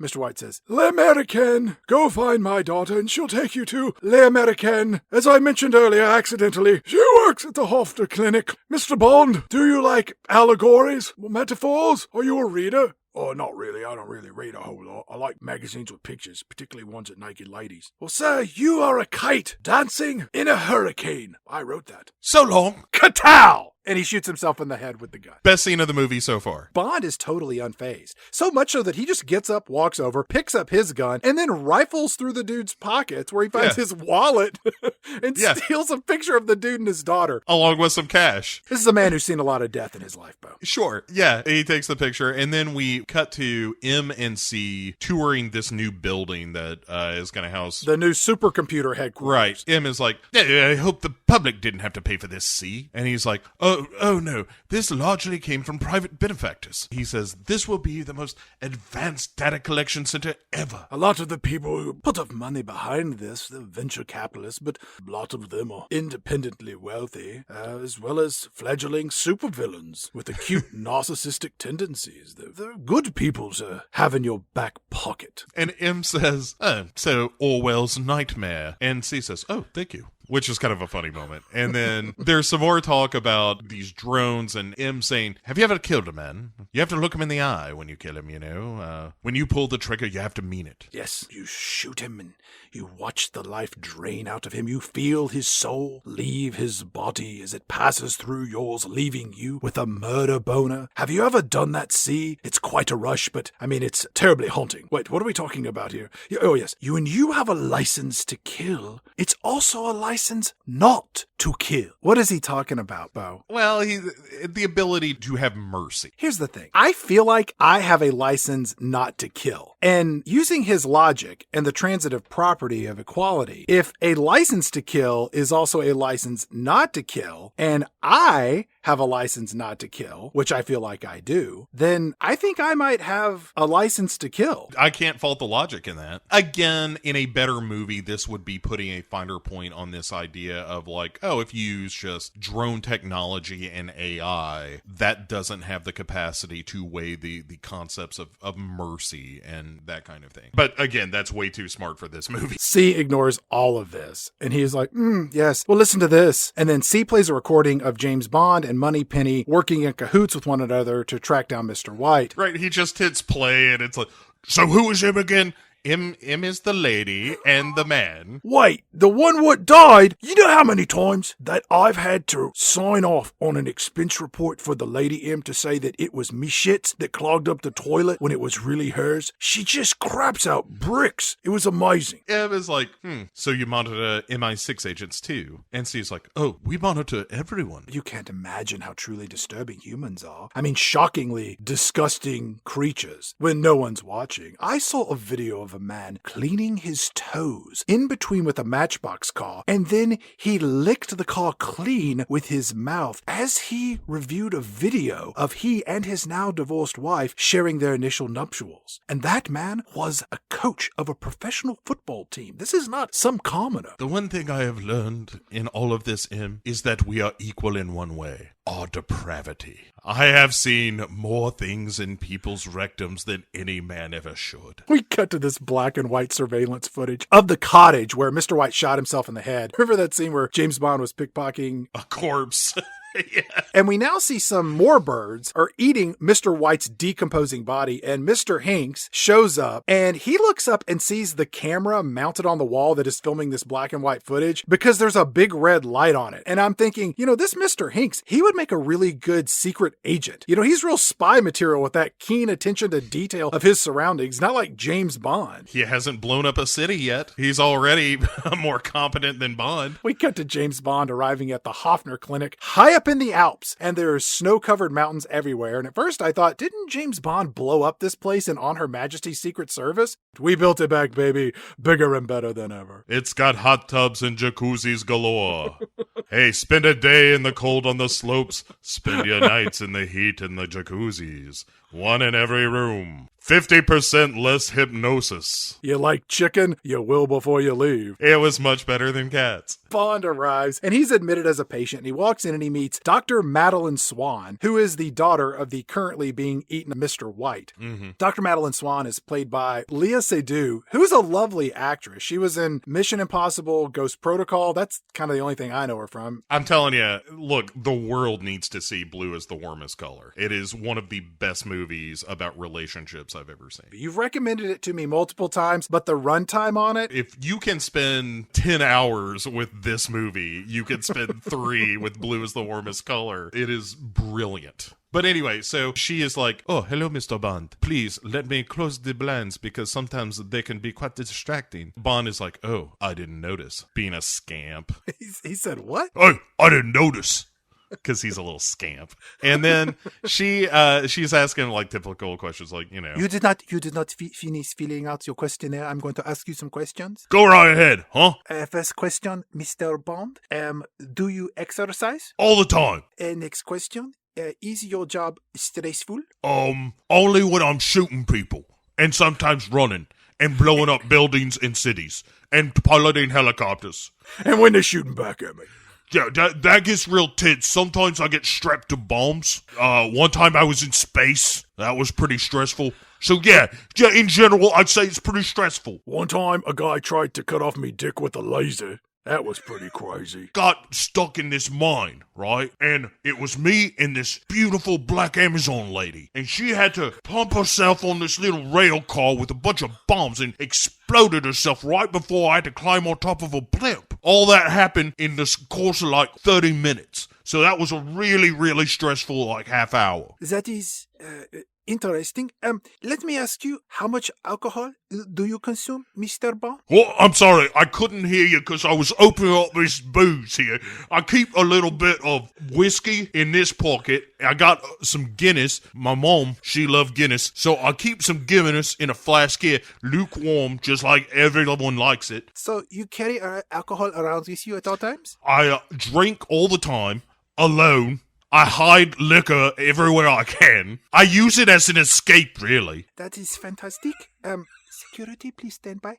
A couple more questions. Mr. Bond, would you like to tell me about your parents? I will punch you in the face. They died in a climbing accident, and I got raised by someone else. They were climbing the stairs, and they took an unfortunate tumble. And as they were tumbling down the stairs, the guns they was holding in their hands accidentally went off 6 times, hitting him in the torso. And then as they came to a rest at the bottom of the staircase, they accidentally stabbed themselves 14 times in the chest. It was kind of a climbing accident / unintended suicide. I watched them as with their last breaths, they clawed the cold earth in the yard and buried themselves in shallow graves. Before they finally laid themselves to rest with no one else watching, because I definitely wasn't there, they wrote out this note and perfectly matched my handwriting to say that I had nothing to do with it. It said, James Bond, my son. Dear fascist bully boys. James Bond had nothing to do with this. Sincerely, my mom. Boom shaker, your parents. Then Mrs. Swan says, that is fascinating. I'm going to sit a little bit farther away from you for a moment. Who raised you, Mr. Bond? He's like, hey, look, we'll get to that mystery answer in Act 3, we will, okay? You stick with me, girl, or you'll get all the answers to your question. Yeah. She says, you did not fill out your occupation, Mr. Bond? Yeah, it's kind of hard to put it all in that little box, right? I'm kind of a jack of all trades. I do some murdering, sure. I kill lots of people, but I also cut glass, I defuse bombs, I blow up blimps, I pickpocket, look for cash or jewels to sell. It's a side hustle. I'm certainly keeping the lie industry in business. I've got an app I've proposed called Stabber, where you pick up your phone, you put in who you want to have murdered, and guys like me show up and kill them. We stab them and shoot them. Or if you want to get killed, you go into Stabber and say, and then you show up and you get killed. I haven't worked out the financials on it, but I think it's got legs. We've got another, it's called Punch Landing. Now what you do is you put this app on your phone, you pay $9.99 a month, and you hit the button whenever you're on the landing of some stairs somewhere, and it sends an alert, and those same guys will come stab you, will come to this landing, and they'll just beat the shit out of you. They won't kill you though, alright? That's the most important thing. They're not going to kill you, they're just going to beat the holy fuck out of you. Put you in hospital, they will. You're going to spend a couple of days in the hospital. That's a guarantee. But you're going to go down some steps. They're going to bang your head against the wall. You're going to see some plaster broken. It's going to be real exciting. Target market for this one is really, guys who don't want to go through with wettings. All right? People who really don't want to go into work and need a good excuse. I mean, we get our fair share of thrill seekers and the like that just want the experience of being beaten the shit out of.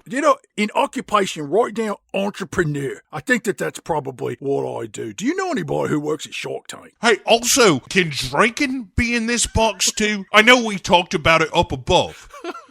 But I feel like I do it enough that it's kind of a part-time job. It definitely compromises the rest of my work. One other thing, I don't know if I mentioned it earlier or not. Your dad's Mr. White, right? Well, he's dead. Look, I didn't do it. Okay, based on everything I said, I know you're thinking I'm probably suspect number 1. I did not kill your father, all right? I was there. But I didn't do it. How were you there when he died? Look, I was there to kill him. Right? I'm going to admit that. That was my intent, to murder this asshole, your father, all right? But I didn't do it because, he got me gun. I gave it to him. And I'm a pretty good spy. And then we were sitting at a teeny tiny table, like the size of a checkerboard. And I gave him me gun, and then he shot himself in the head. And did you do anything to try to stop my father from killing himself? Oh, no. I gotta admit, it kind of put me on my heels. I thought he might shoot me. Never occurred to me he might shoot himself. Now, when I say I'm a super spy, that's more of a job title and not a description of maybe how I go about the job. I'm more of a mediocre super spy. I didn't hit the target, but, I hit the tree on that one, so I still collected the money. Oh, speaking of money, I went through his pockets, and I took all of his cash and a picture of you when you was a little girl. I'll tell you what, I'll go halvesies on the money and the picture. Side of the picture you want. Madeline Swan says, this interview is over. Get out. I'm calling security. So Bond gets up and leaves, and he goes down to this bar where all they sell are green smoothies. And suddenly Q shows up. Q says, fancy meeting you here, Bond. And I am in deep shit because of you. And also, Franz Oberhauser is dead. And if we we've learned anything from James Bond movies, when someone dies, they never take on another identity and become the bad guy of the film. Now you come back with me right now, mister, or both my career and Moneypenny's career are going to be over. And Bond's just like, yeah. But hey, look, I found this ring, and how about you look up and do some more of my dirty work, and then I don't do none of that stuff you said. And then he's like, well, all right, I guess I'll meet you back at the hotel. Yeah, give me about an hour and a half. I might take a shit. When you say an hour and a half, does that mean twice as long, wink, wink? Or 3 times as long, wink, wink, wink? Or does that really just mean an hour and a half? I don't know James Bond math. Look, you're really putting me in a place where I kind of want to shoot you on account of all the winking. So I'm going to be there in about an hour, wink, wink. What, you did the wink. Right. Does that mean an hour? No, I'm trying to speak your language. An hour, wink, wink, is an hour. Oh, I understand. Q fucks off, and there's a bad joke here where James Bond tells the barista, like, why don't you take that drink you were gonna make me and put it right in the toilet, because that's where it was gonna go. Take out the middleman, huh? Because if I drink that, I'm gonna be shitting for days. My body knows 2 things, whiskey and red meat. If I eat or drink anything else, my body immediately expels it out my asshole. Yeah, the only thing green I'm pouring into this body is cream de mint. Maybe some food coloring if it happens to be St. Patrick's Day. Bond then happens to see Madeline Swan being taken by some goons and Mr. Hinks. Yeah, they showed up there. That's bad news. Bond gives chase. He has to knock out this security guard. And there is a nice moment. Again, this is the Bond I want, where another security guard is coming at him and he goes, stay. And the guy does. He's like, all right, I don't want any part of this. This looks like it's above my pay grade. Those moments where he's like way out of the league of a rent-a-cop and just straight up dispatches them easily. That's the stuff where I'm like, okay, this is kind of the James Bond I dig. That's a rent-a-cop he's going to go through like a warm knife through butter. But the Mr. Hinkses of the world are the people who can give him some fight, you know? Give me 1 second. Hang on. I've lost my place in my notes. While you're doing that, I'm going to run and take a leak real quick. All right, yeah, let's pause here for a moment. All right.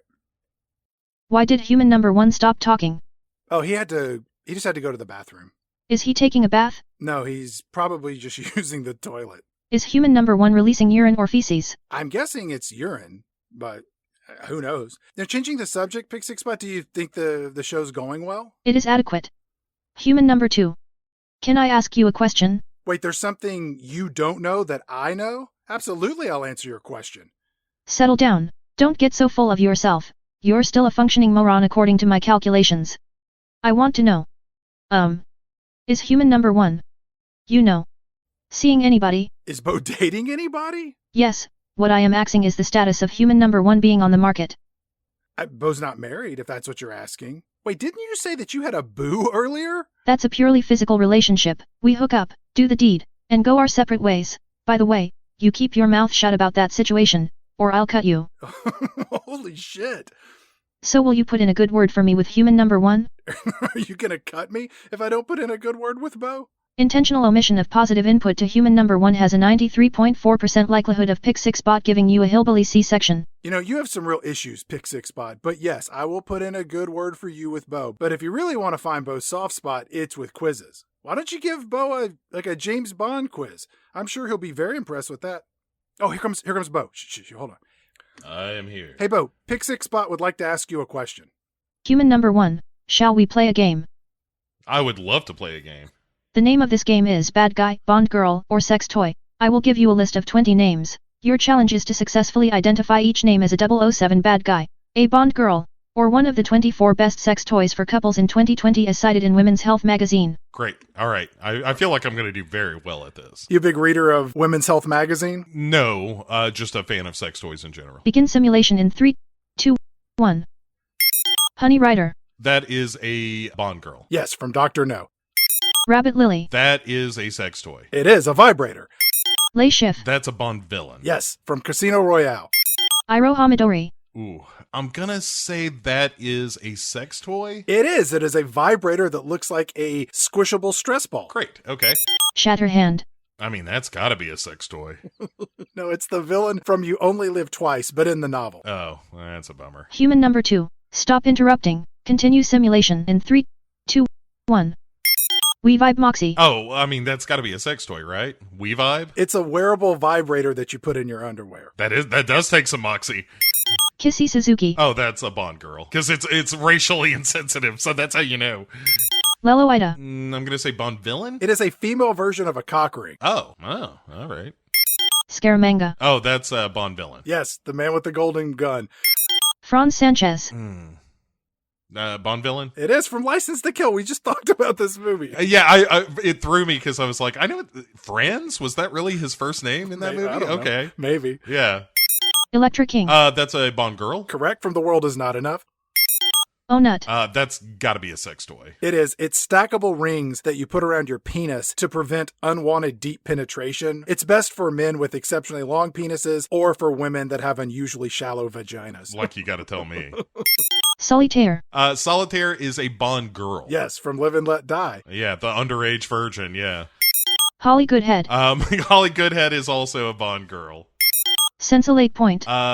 Sex toy. Yes, pocket-sized vibrator with 20 different speeds. Mine only has 19. Yeah, you've got that 2018 model. It's just not getting the job done anymore. I need to upgrade. Human number 2. Stop interrupting. Remember what I said about that hillbilly C-section. You need to zip it, lock it, and stick it in your pocket. Continue simulation in 3, 2, 1. Mr. Big. Bond villain? Yes, from Live and Let Die. Holly Warm Flash. Bond girl. Love Honey O. Sex toy. Yeah, it's a brand of sexy dice that has, one die has a noun on it, one has an adverb, and one has a verb. And Bo, if we've learned nothing from the movie Outbreak, it was that adverbs are a lazy tool of the weak mind. Yes, that is absolutely true. And that a vaccine for a deadly virus can be made from monkey blood in about 15 seconds. Yeah, as soon as you've got the blood, you're done. I think science has taught us that again and again. Strawberry Fields. Strawberry Fields is a Bond girl. Tom Boney Harness. That's a sex toy. Correct. It is female underwear that holds a vibrator and or a dildo like a man's penis. You did much better than I thought you would do, considering your aversion or unlikitude towards all things James Bond. I had the advantage of having done the introduction on the Bond girls. And as I said, I'm a sex toy enthusiast, Chad. I know that you are. So, well, I didn't tell you this earlier, but I think that Pick6Bot might have a crush on you. Human number 2. You are an asshole. Pick6Bot initiating digital diary application. Begin transcription of embarrassing personal thoughts of current situation. In 3, 2, 1.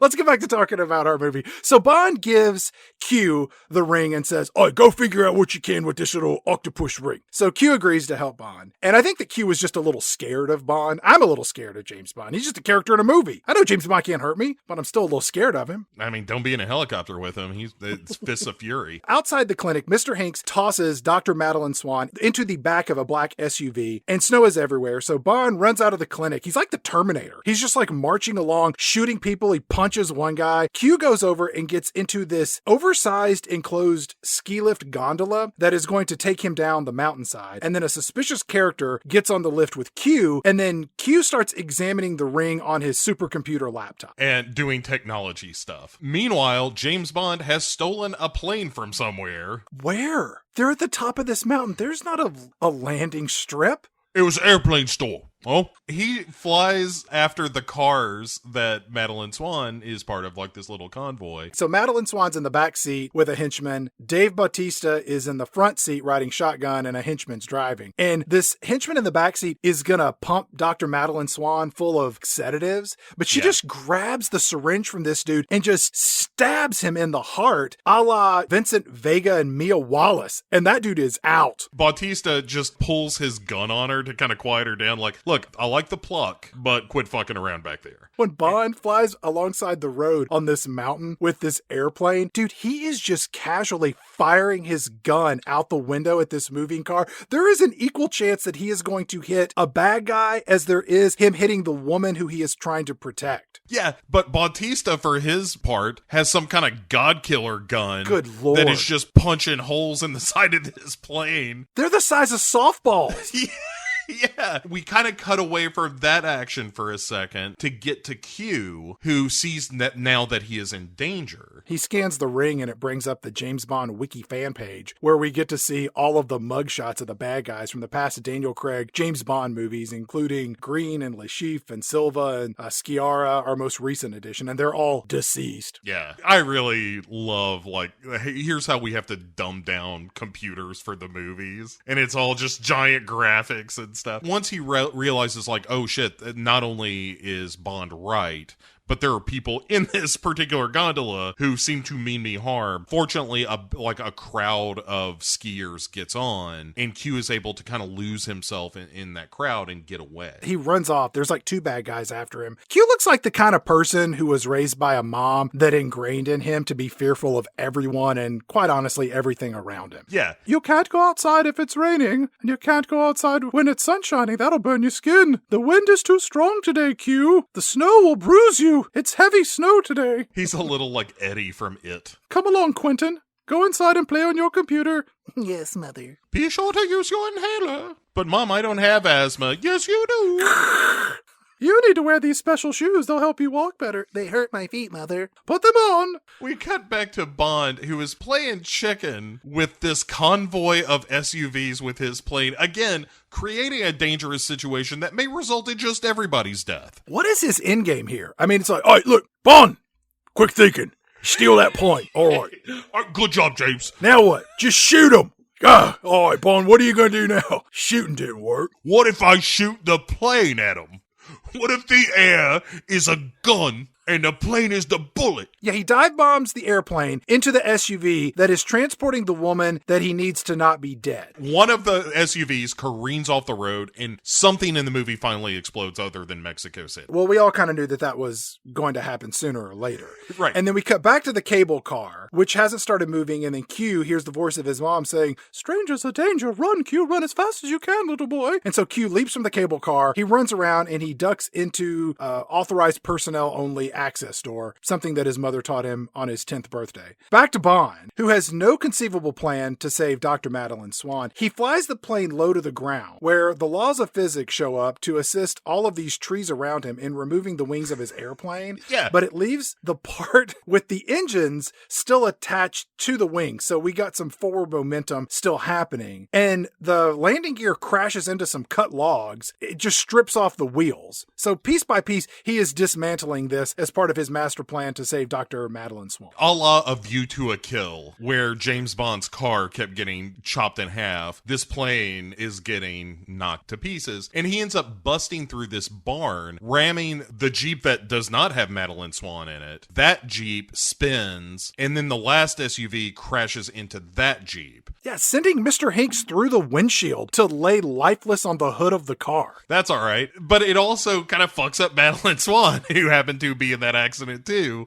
If he had been a half a second later, he would have killed her. Yeah, so Bond has to rescue her from the wreckage he has just created. Again, just being a Tasmanian devil in this movie of destruction. So Dr. Madeline Swan says, "Did it ever cross your mind that you led them to me?" And Bond's just like, "Oh, I didn't even think about that." You're not wrong, all right? I'm willing to say mistakes have been made, but I'm your best chance of staying alive. "I'm leaving you." And he's like, hey, look, I don't have time to argue with you. Right? I need you to tell me about Le American, all right? Also, I got a standing appointment with this guy named Q. I gotta go meet him at his hotel room. How about you come with me? And then we cut to Mr. Hanks, whose body is just laying broken and bleeding on the hood of this SUV because he just went through the windshield after crashing into another car that's on fire. And his hand raises his fingers oh so gently, so we, the audience, know that he'll make a full recovery Right. and come back later in the movie. Yeah, he's not just gonna be a vegetable who occasionally has neural responses that twitch his fingers and toes. You're at the scene of a car crash, and a person is in the condition that we have found Mr. Hanks,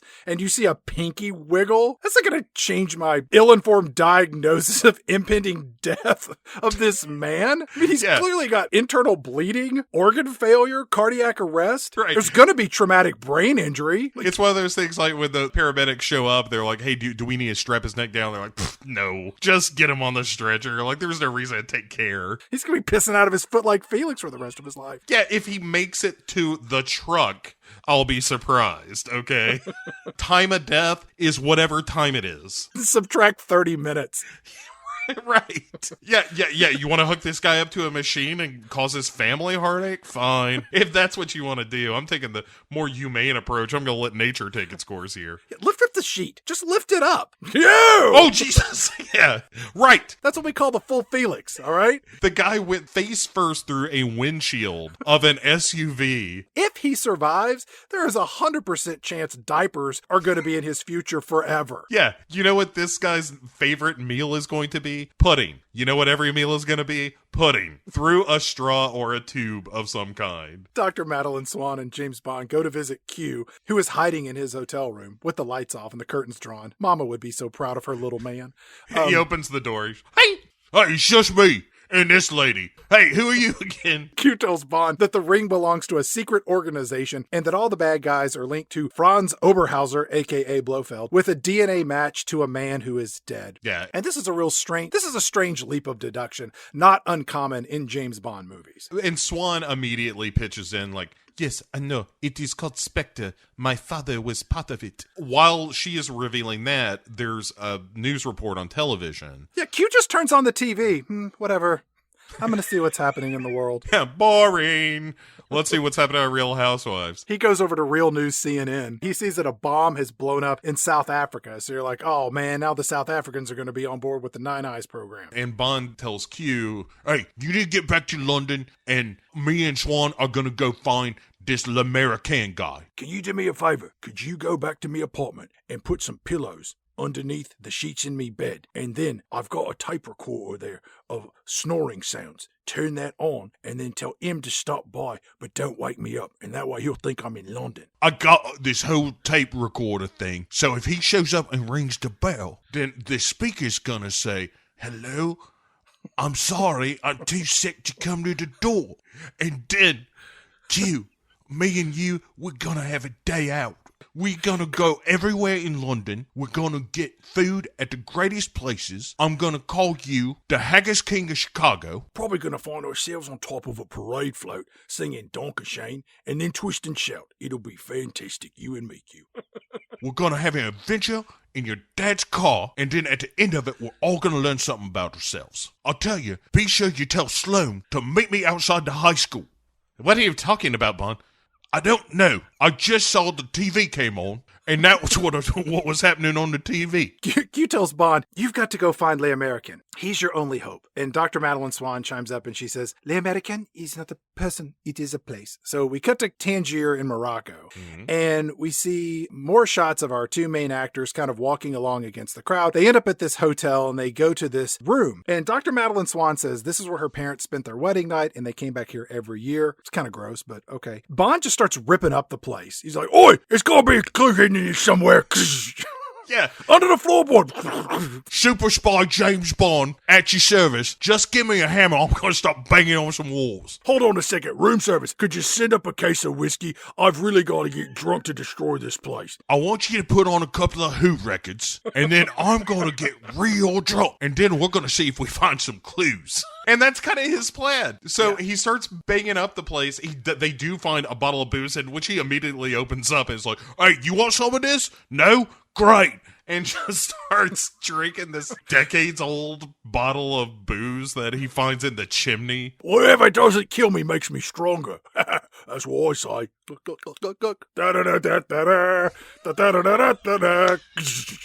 Yeah, little tattoos of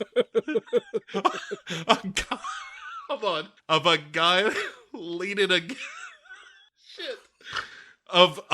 leaning against a bar and vomiting. Pop up on each bicep, and so he destroys this whole place and doesn't find shit other than this booze. She passes out on the bed, and then he sees a mouse that comes crawling in. And in a fit of, I don't know, like schizophrenia, James Bond pulls out his gun and aims it at the mouse, and he's like, "Hey, who shit you? Who you working for?" And I'm like, what is going on in this movie? He's just drunk. He's just good old-fashioned drunk, Chad. So this mouse runs over to a hole in the wall, like the ones you would see Jerry Mouse escape into during a Tom and Jerry cartoon. And Bond walks over and pours some booze on the ground. If I could, Chad, I want to point out that it's later in the night. Madeline Swan has already gone to bed, and James Bond has moved on from this mystery bottle of liquor to just Heineken's. Like, he just has kept the party going. Like, at some point called room service, "Hey, send up some Heineken. They're paying for this movie. It's fine. I don't want anything green." What did he say? He said he wanted something green. Then, super spy James Bond is like, "Oi, that mouse ran into a part of the room what shouldn't be there. I should pour some beer on the ground and share it with my little mouse buddy. My mouse friend went away. Well, let me find him.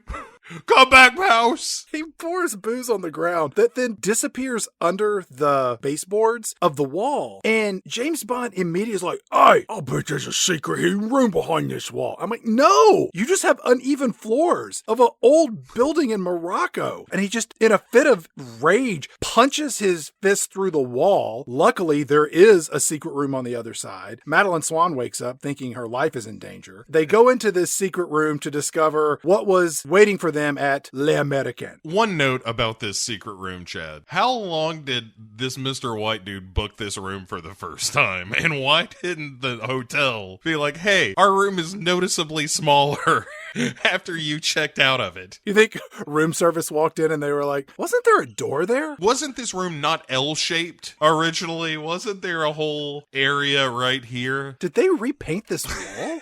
Yeah, is it the wallpaper? Something is different. I can't put my finger on That's it. less square footage that I gotta clean up. I'm not saying anything.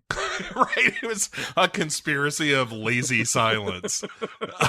And nobody in management ever noticed that they had sufficiently or substantially less floor space. And also, how did he get in year to year? Did he have to bust the wall in every year? God damn it! I gotta spend one day taking the wall down. I spent some time in my secret spy room, and then another day putting all the drywall back up. Maybe he just had a passion for home repair. He loved his work. You never work a day in your life. They go in the secret room, and on the walls are all these photos of Dr. Madeline Swan as a child and her dad. And Bond rifles through some papers, and he finds this VHS tape that says Vesper Lind Interrogation. And she was the woman from the earlier James Bond films with Daniel Craig. And he just tosses it. He's like, "Oh, she's dead. Don't need to think about that anymore." So then Bond fires up this computer. Dr. Madeline Swan finds some coordinates on a piece of paper. This computer apparently was being used by Mr. White to find Blofeld. And Dr. Madeline Swan says, "I'm coming with you, James Bond. I want to understand what happened to my father." And he's like, "Hey, I told you what happened. You remember? I went down, gave him a gun, and he shot himself in the head. Then birds ate him." "Oh, wait. Did I forget to tell you that birds ate him?" No, you left out that detail because it was kind to do so. But I want to go because I want to understand my father, not just the moment he died, but sort of his life that led to his death. "Well, if we're really talking about details here, as soon as he shot himself, he pissed and shit all over the place. He just poured out under the chair. It was like a waterfall. It smelled terrible. It was like Judy Dinchbag." You should have a drink. Maybe that would keep you quiet. "I got one. It's in my hand, and me boot, and me coat pocket."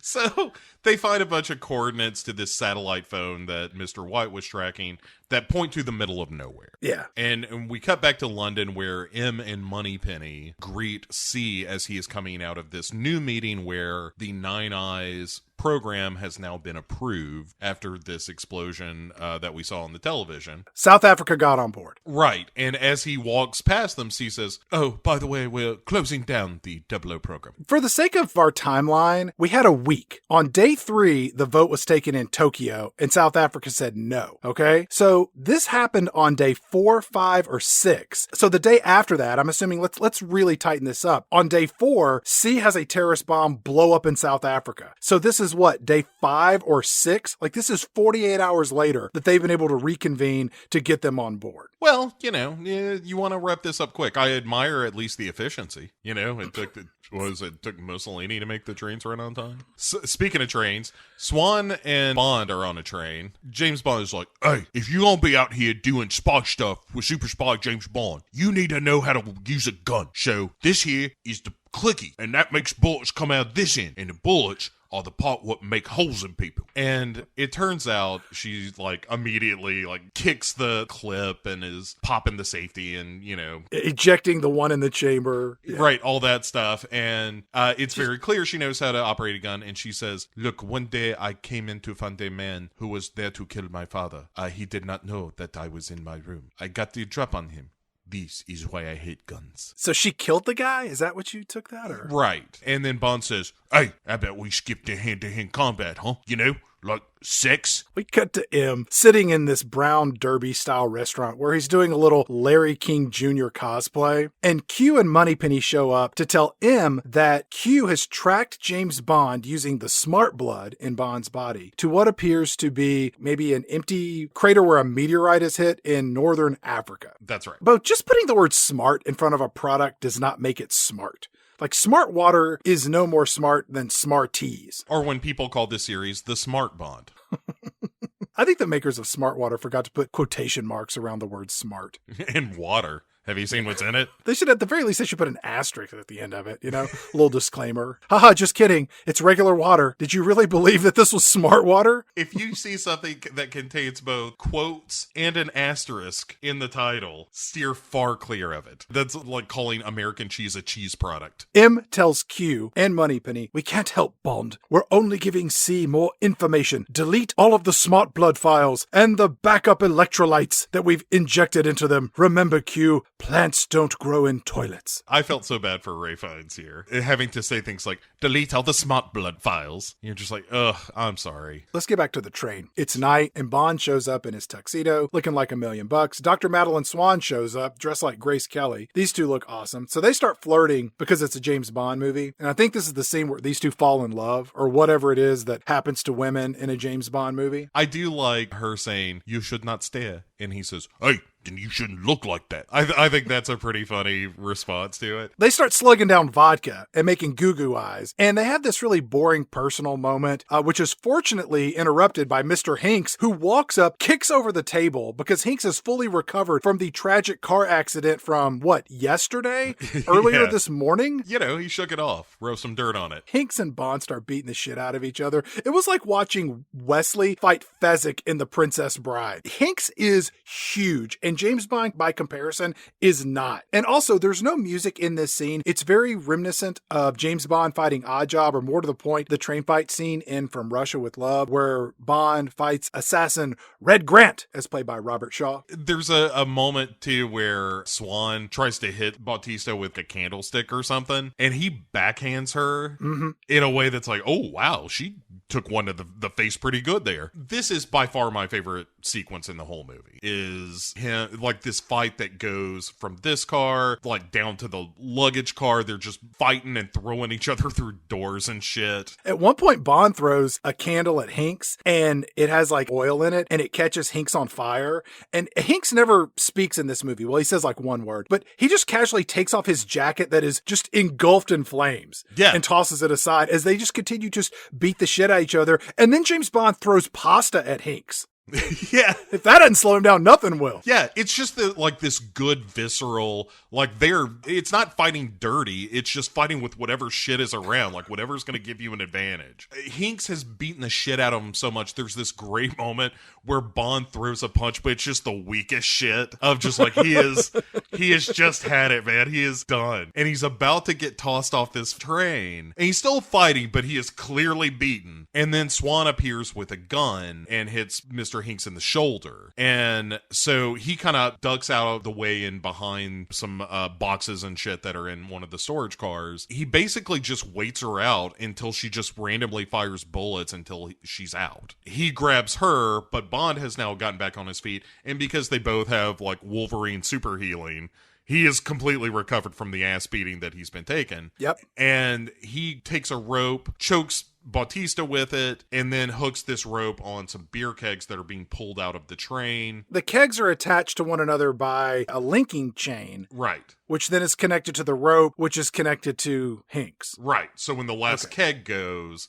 the rope goes taut and yanks Bautista out. Hinks looks up and goes, "Mother." This is absolutely hands down my favorite sequence in the movie because it's a good action sequence. It has a good resolution. Did you think Hinks was dead? No. So you expected him to show up later? I absolutely did because he's the Bond mini boss. He doesn't show up. He's gone. Which is kind of a bummer because he's kind of the best character in the movie as far as a villain goes. He poked a guy's eyeballs out with his thumbs. Right. And got kegged out of a train. It was cool. Then Swan is like, "So, what do we do now?" Immediate cut to them fucking in the train car. Again, I appreciate this of like, hey, look, I gotta tell you, I'm really worked up right now. I don't think I could sleep. What you see here is something I like to call a murder boner. And this is a kind of boner you don't let go to waste, all right? This is the boner of a 14-year-old boy walking down the hall of a middle school, all right? They don't get harder than this one. This is as good as I got. Do me a favor. Let me show you something. Give me your gun. Watch this. Pew! Right off me cock. It's fucking bulletproof, alright? I don't want that anywhere near my vagina, or my anus, or my mouth, or my hands, or me. I'm going to get another room. I'm going to get another car. I'm going to get on another train. I'm going to get away from you, sir. I'll tell you what. You can text me and tell me all about it. But I may not see those messages till the morning. So the next day, our train stops in the middle of the desert. Yeah. It's like one station in the middle of a sea of dunes. Right, the train apparently goes to the planet Arrakis. They're alone, and then from off in the distance, we see a 1948 Rolls-Royce Silver Wraith come rolling up, and it's the Rolls-Royce that we last saw in Goldfinger, tip of the hat. Bond and Dr. Madeline Swan, they get into the Rolls-Royce, and off they go to this oasis in the desert. And as they're driving, Dr. Madeline Swan leans over to James Bond and says, "James Bond, I'm scared." And then James Bond takes her hand because he's a gentleman. You know he moved it over to his crotch. She's like, "Stop it." Hey, I still got a little bit of that murder boner left over. You know, they say to call a doctor if it lasts more than 4 hours. This is going on 36. And it's all natural. No drugs or nothing. Go on, touch it. Don't be afraid of it. You know what's weird about it? Is that when he does this, look at this, let me take off my shoe. My feet turn purple. They're totally numb. Can't feel nothing in them. That's why I can run so fast right now. I don't think that makes sense. But when they arrive at this place, this flunky shows up and he's like, "Oh, welcome. Please, Mr. Bond." And they hold out a tray and he's like, "What? Where's the drinks on it?" And they're like, no, put something on there. "Oh, he means my murder boner." "Put the tray a little bit lower. I can't get it. Look, it's impressive, but it ain't that tall." Then they're like, "No, dummy, we need your gun." "Oh, right, the other weapon, right." And then puts it on the silver tray. It's a butler holding this tray. Yeah. Like, how did that guy get this job? This is very easy. You just hold the tray until someone puts something on it, and then you take it away. And then you bring the tray back when it's empty. When someone puts it on there, you take it away, and then you return. So what do I do after somebody puts something on the tray? Lots of luck, smartass. Right. Look, you tell that to Blofeld. You let that guy down a couple of times. Huh? And find yourself in a shallow, snowy grave. And then, so they're being taken to their rooms, and inside this room, it's like industrial buildings kind of around this compound that he sees through their personal rooms. Kind of looks like the domes we saw in Die Another Day. It's all very industrial in this oasis in the desert. Like there's transplanted sod and it's being watered, but outside of that, it's just nothing but sand and misery. Yeah. There's a picture. It's the one of Bond and the surrogate father, Oberhauser. But this time, there is a digitally de-aged Christoph Waltz in the picture with him as well. Blofeld is in the picture with James Bond as a boy and this surrogate dad. Right, and if this was supposed to come as a surprise, I think it kind of misses its mark. Bo, did you ever see that third Austin Powers movie, Goldmember? Yeah. It turns out that the writers of this movie also saw it because, you see, Bo, James Bond and Blofeld, they aren't just enemies, but much like Austin Powers and Dr. Evil, they're brothers. Holy shit, I never thought about that. But you're absolutely right. That's very funny. This is essentially kind of the plot. It's completely the plot. Without Beyonce and the time travel and the guy who eats his scabs. Right. Better movie. It's not a good movie, but it's way better than this. In Madeline Swan's room, she has found a dress that she inexplicably puts on. This must be for me? Like, what are you wearing that for? That's my girlfriend's. Oh, I did not know it's in my room. Somebody put it on the bed. I assumed that I should wear it, or no, we just hadn't moved it. It's the guest room. There's some shit laying around. There's also a picture in her room of her father, the lunch to a bunch of crows, Mr. White, and Dr. Madeline Swan is a young woman. So they're trying to make it a little comfortable, a little something from back home to make them feel welcome. They're then taken to this building. It's a planetarium-shaped dome. Where they enter alone. It's just Bond and Madeline Swan. And inside there's this meteorite on display. Uh-huh. This is where Blofeld kind of reveals himself. And he's like, oh boy, do you guys like meteorites? You can touch it if you want. That's the one that made this big crater. It's the oldest one in human possession. Are you impressed? You know, meteorites are an unstoppable force until they meet the Earth. That's a bunch of shite. This rock hit the Earth and the Earth stopped it. You got a laboured analogy there, you do, Blofeld. You're talking about things being unstoppable, then something stops it. It's not unstoppable then, jackass. Yeah, and then he says this weird cryptic thing where he's like, Madeline Swan, I came to your home once, but you don't remember. I was dropping off some important papers, but you were taking a nap in the back. Oh, dear. You were playing with some blocks, and you accidentally spelled the word shit. Me and your father laughed a lot, but you didn't get it because you were a baby.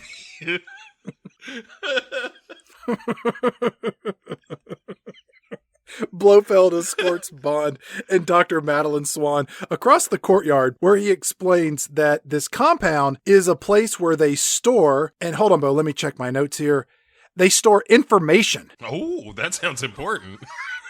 Blofeld tells James Bond, You must know that the 00 programmer is officially dead. So why are you here, James Bond? And Bond says, oh, I came here to kill you, I did. And Blofeld says, Oh, dear.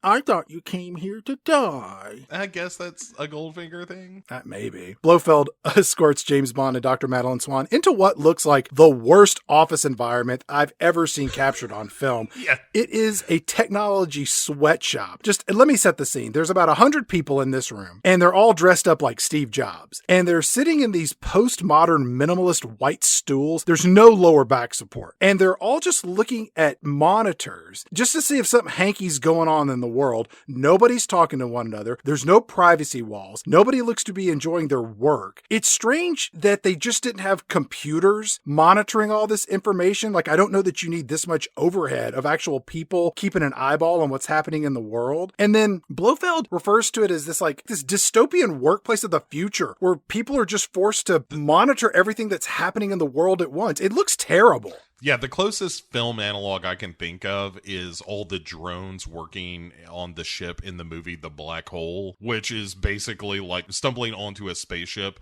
that is kind of hell. It looks terrible. Yeah. Can you imagine if one of them farts? Everyone hears it. They all smell it. Oh boy, who was that? You've made this a hostile workplace. As our movie's principals walk along, Blofeld stops and by his own admission says, What an uncanny coincidence. and they all turn to watch a live video feed of M announcing his resignation to the MI6 team as Moneypenny and Q look on. And the fact that it's live is just another strange detail in this movie. I think they only made it live because it prevents Blofeld from rolling footage on two separate events in the past. The other one's going to come up here shortly. Mm-hmm. But we get to see Bond and he's staring on as M quits and Bond's just looking like a mannequin and Blofeld says Oh, James Bond, you're all alone now. Oh, how sad. You interfered in my world, so I destroyed yours. Bond asks him, he was like, so what? Hold on a second. What about C? Is he working for you? And he's like, oh yeah, he's a visionary like me. He gets nothing out of this. But he wanted to be part of something big and fancy, like all of this. And then that's when Blofeld starts to say that he has been the one who has been responsible for all of the tragedy that has happened in James Bond's life for the last,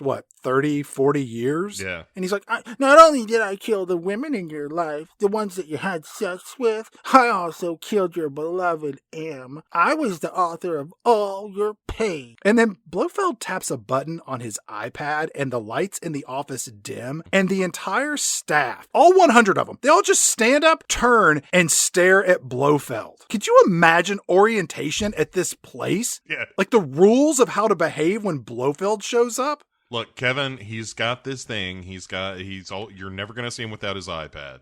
Okay. He's going to hit a button sometimes. What and is it? Which one's Blofeld? He's the guy who sounds a little like Droopy Dog. Okay. So he's going to hit a button when he comes in sometimes when he's like showing off for some visitors and that kind of thing. Right. And it sort of sets some mood lighting. The lighting all goes down. Okay. And when that happens, what you want to do is you want to immediately stand up and look at it. Should I say anything? No, it is in your best interest if you do not. So, and then eventually he'll bring the lights back up and then you just go back to work. And my job is just to stare at this big TV screen. That's correct. Huh. Remember, the benefits are very good. Is there a break room or a bathroom or anything around here? Oh, no. Mr. Blofeld would absolutely murder you if he saw you eating it so much as an apple. And by murder, I mean to kill you. That is one of the big downsides. I've seen a lot of people come and go. Hey, there's a lot of turnover around here, but not for the people who know how to play it right. I mean, it's easy. It's real easy. Do your job. When the lights go down, you stand up, you look at Blofeld. When the lights come up, back to work. At the end of the day, you punch the clock, you go home. Let me run through this. So, watch TV, lights go off, look at Blofeld, don't eat or go to the bathroom. Oh, no. And how long is the workday? 12 hours. All right, I'm on board. Yeah. Oh, also, there's an egregious drug test. I'll be right back. Dum, dum, dum, dum, dum, dum. And scene. So Madeline Swan is like, you are crazy, and that's where he, starts showing her this video. No, wait, I've got something I want to show you, Miss Madeline Swan. I think you'll find it very interesting. And it's the video of Bond and Mr. Swan, the dad, and the crows. Yeah, not the black crows, just the bird crows. And Bond starts screaming, "Hey, you turn that off! You turn that off right now!" Hey, Madeline Swan, don't look at that video, look at me. Not Madeline Swan, look at the video. Don't listen to him. Look at me. You know what? No. Look at these blue eyes. It's like swimming in twin pools. I'm not going to play it again, Madeline Swan. This is a one and done. You're on time to see it. Doesn't my head look like if a tree trunk grew ears? Huh? If you look at the video, Madeline Swan, I'll give you another dress just like the one you're wearing now, but in purple. Oh, don't look at that. I'm getting a pre-murder boner. You definitely want to check this out. This is an anticipatory murder boner. This is Like watching a dinosaur be born. It's so rare. It really is. It's like seeing a bald eagle have sex with one of them don't tread on me snakes. So Madeline Swan, she slowly turns and looks at James Bond, and she has the realization that Bond was there at the time of her death, although I think she already knew that. And then in the background, she hears "Katow!" and she flinches. James Bond's quite upset. And they immediately just knock him out. They're like, kunk. Well, I have a question for you. Have you ever seen the Muppet movie, the original Muppet movie? I think we both know the answer to this, Chad. But yes. Because the makers of this James Bond film, they also saw the Muppet movie. Because do you remember the scene with Mel Brooks as Professor Craftsman? Sure. Ribbit.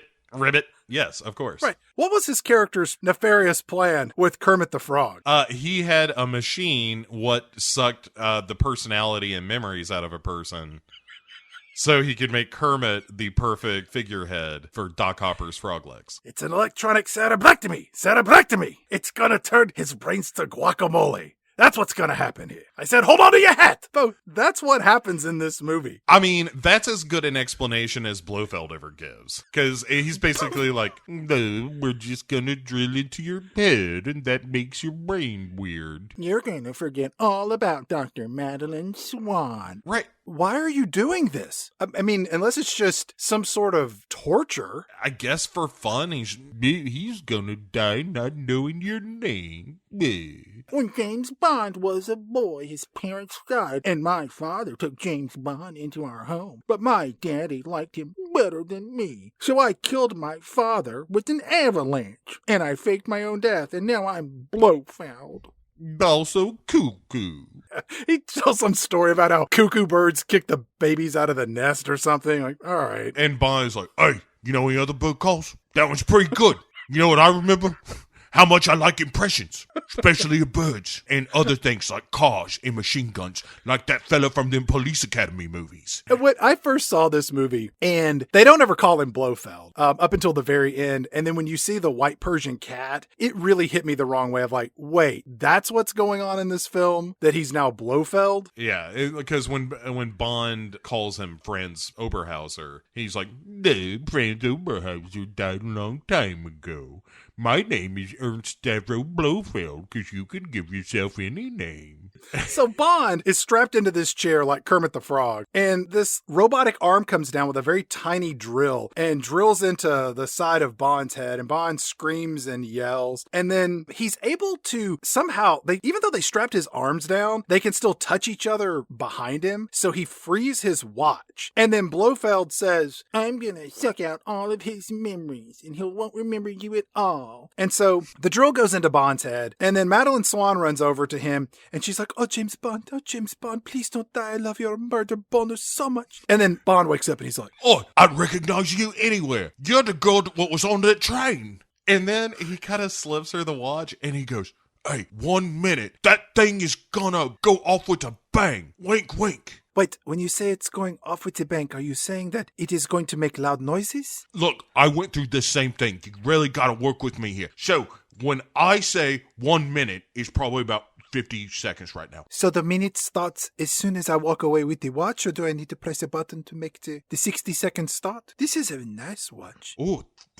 30 seconds. I'll tell you what, just throw that watch at Blofeld. Which one is Blofeld? Is he the cat? Hello, kitty. I think he is the cat. So she tosses this alarm watch over at Blofeld and it explodes. Luckily, the explosion hits the computer, which releases all of the straps that are holding James Bond to this chair. Or he just hulks out of it or something, because that happens later in the movie too. And then he gets a gun from a guard, and it's he and Madeline Swan trying to make their way to the helicopter. To a helicopter. It makes as much sense as him finding that airplane earlier. It's like, hey, it's a helicopter over there.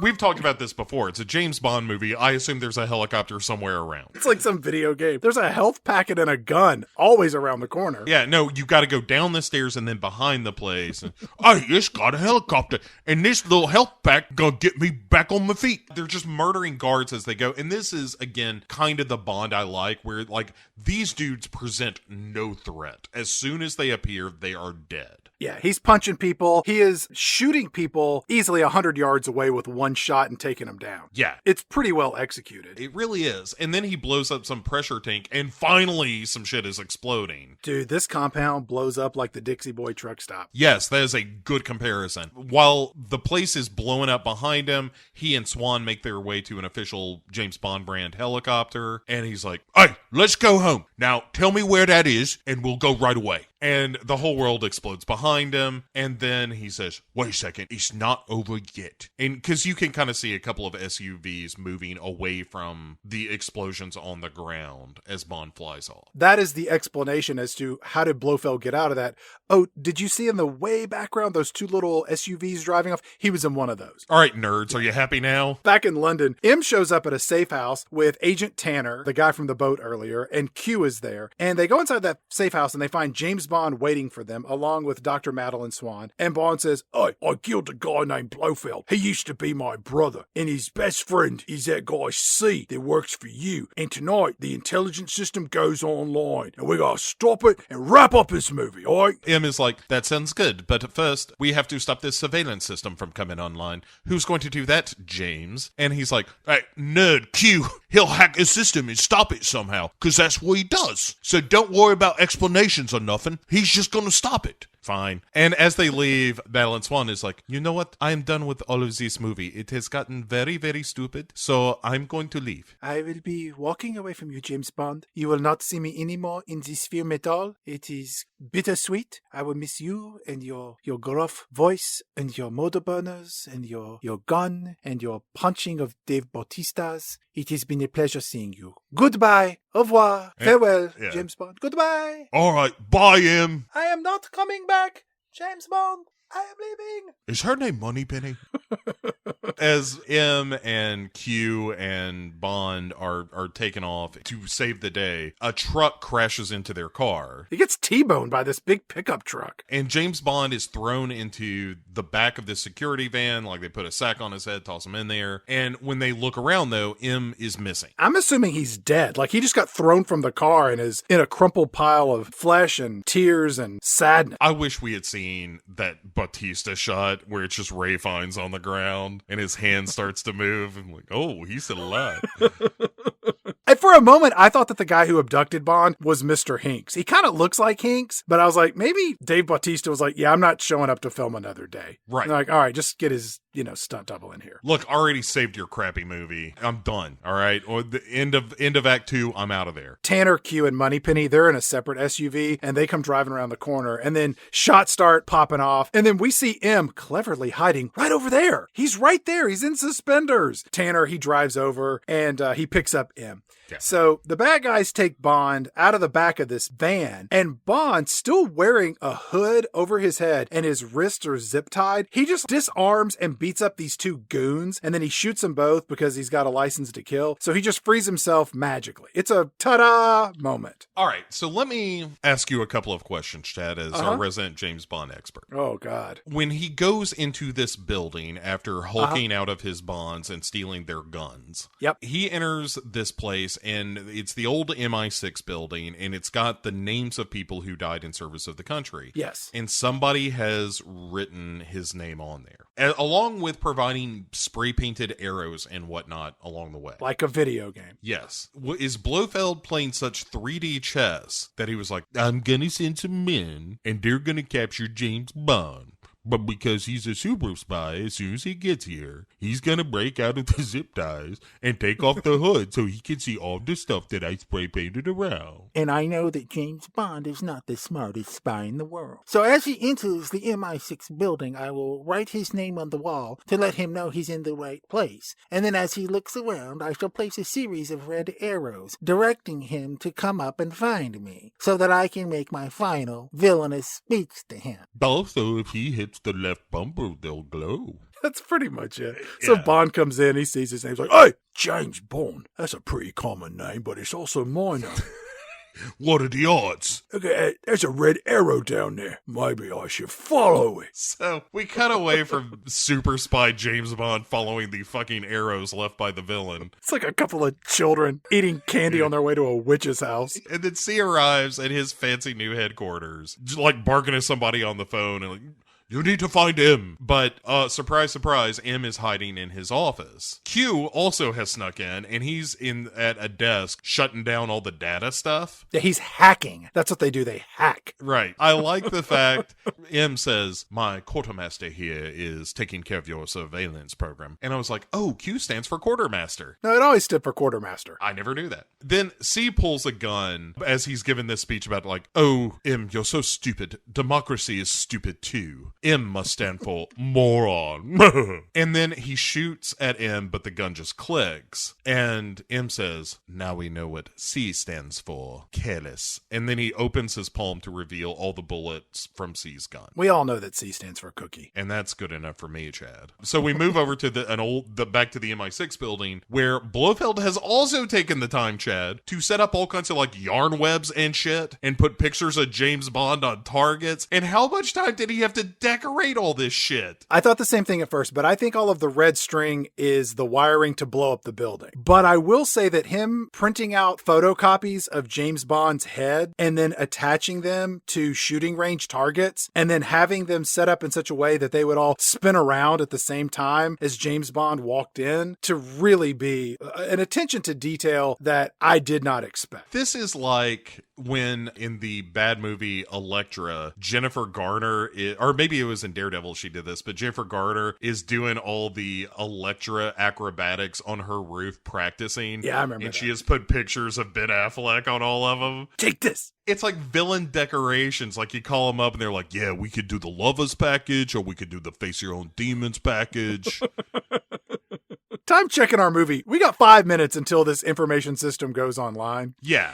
And then James Bond passes what looks like to be these white holding cells down in the basement of the old MI6 building. And again, whoever printed off those pictures of James Bond and put them on the shooting targets, they also printed out all of the dead guys from the earlier Daniel Craig James Bond movies and taped them up in each room. I don't know what message this is meant to send to James Bond. And then in one of the rooms, we also see Judi Dench's face stuck to a wall. I'm like, well, she wasn't a bad guy. Why is she there? I'm getting mixed messages, Bo. Where's the thematic consistency? I have the same problem here. Like, are you trying to show me, like, these are the faces of all the people I've killed, but I didn't kill him? It's like Blofeld saw The Dark Knight and went fucking nuts. Maybe they just printed out all of the headshots in the folder titled Dead People. Right. Hey, look, when we're doing a rush job, sometimes you're going to get some thematic inconsistency. It just comes with the territory. Now, you give me 48 hours, we're going to set you up a good layer. But we're doing this in like 3 hours tops. Bond comes up around the corner where he sees Blofeld in this room, and Bond fires his gun 2-3 times, and the bullets bounce off this invisible bulletproof glass. He immediately already has this milky eye and cool scar. How long has it been? Well, that was from the watch bomb. Right, but when was that? Like 2 hours ago? He's dedicated to taking down James Bond. Again, it's this Wolverine healing that these people have, where it's just like, I know this should have taken off half my face and you should see stitches, but I heal fast.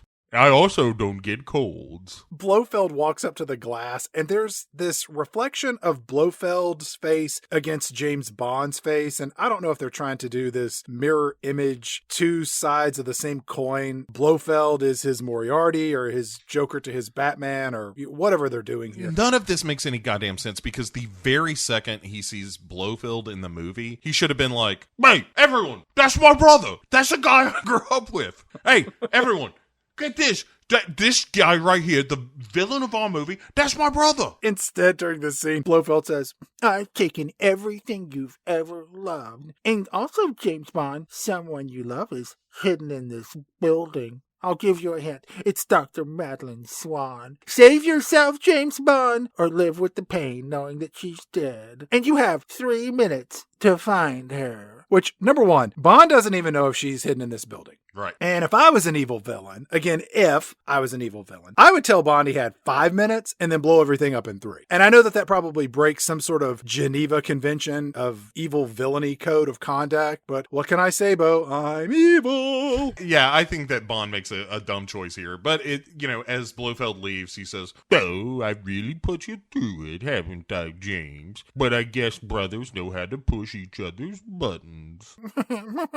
And then he hits the button to start the timer on the bomb, and then he fucks off. Bond is now rushing around the ruins of this building trying to find Madeline Swan. Yeah, to make a long story short, he finds her. Right. And Blofeld takes off in a helicopter. Of course. We have some cuts here where we see Q finishing his hacking. M is marching C out of the office, like taking him in custody. But when M gets distracted by the helicopter that Blofeld is in, C ends up turning and trying to fight him for the gun. In that struggle, M ends up with the gun, and also C ends up shattering this guardrail around this giant ramp that runs up the kind of inner perimeter of this building. Poor construction. The safety glass is not up to spec here. Somebody's really going to get a strongly worded email. C ends up kind of tottering on the edge.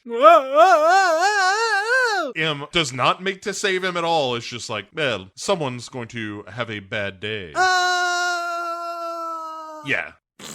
So C falls and lands with a sickly thump. Moneypenny is like, hey, I think Bond's in that old haunted spy building across the street. Cut to James Bond and Madeline. They leap off of a ledge in this busted up building, and they fall about, 8 or 10 stories, and they land in a trapeze safety net down below. That's convenient. Sure. And then they run downstairs where earlier we saw this. There is a functioning boat that's just resting in the water garage conveniently. So they hop in the boat, they zip out of the MI6 headquarters as the timer counts down and the place blows up. Bond and Dr. Madeline Swan are in the boat. Bond starts shooting his gun at Blofeld's helicopter, which with his last bullet, he hits it. The helicopter crashes and lands on a bridge. And this landing is a real Sully Sullenberger type of a landing for this helicopter pilot. Kudos to him for putting this chopper down on such a narrow bridge. Unfortunately, I think he dies in the crash, but look, R.I.P. nameless helicopter pilot. Yeah, I was going to say any crash you can walk away from, or any landing you can walk away from, but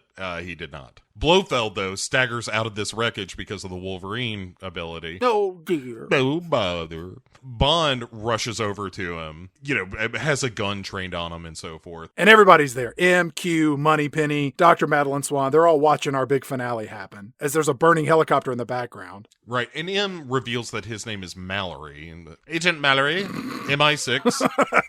It's like Marion Wayne. He tells all the soldiers there to stand down, and everybody's watching whether or not Bond is going to shoot this dude. Everyone, put your weapons down. Cast your attention to this man's crotch. You're about to see a murder boner be born. Murder boner, motor burner, motor boner. No, I don't want to die, but that is impressive.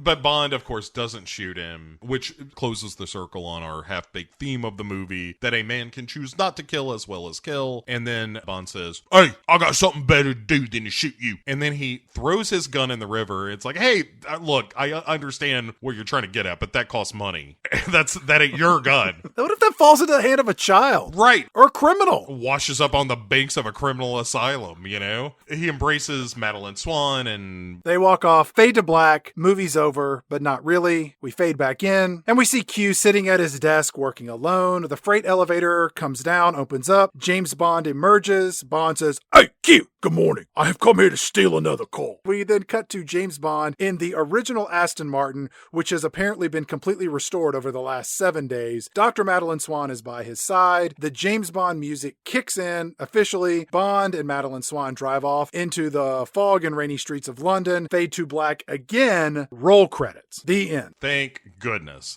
I wish they would never make another Bond film. This would be great if it was like, okay, the end of this movie is he meets Madeline Swan and they drive off together and that's it. I gotta tell you, Madeline Swan is in the 25th, as is Blofeld. He's back.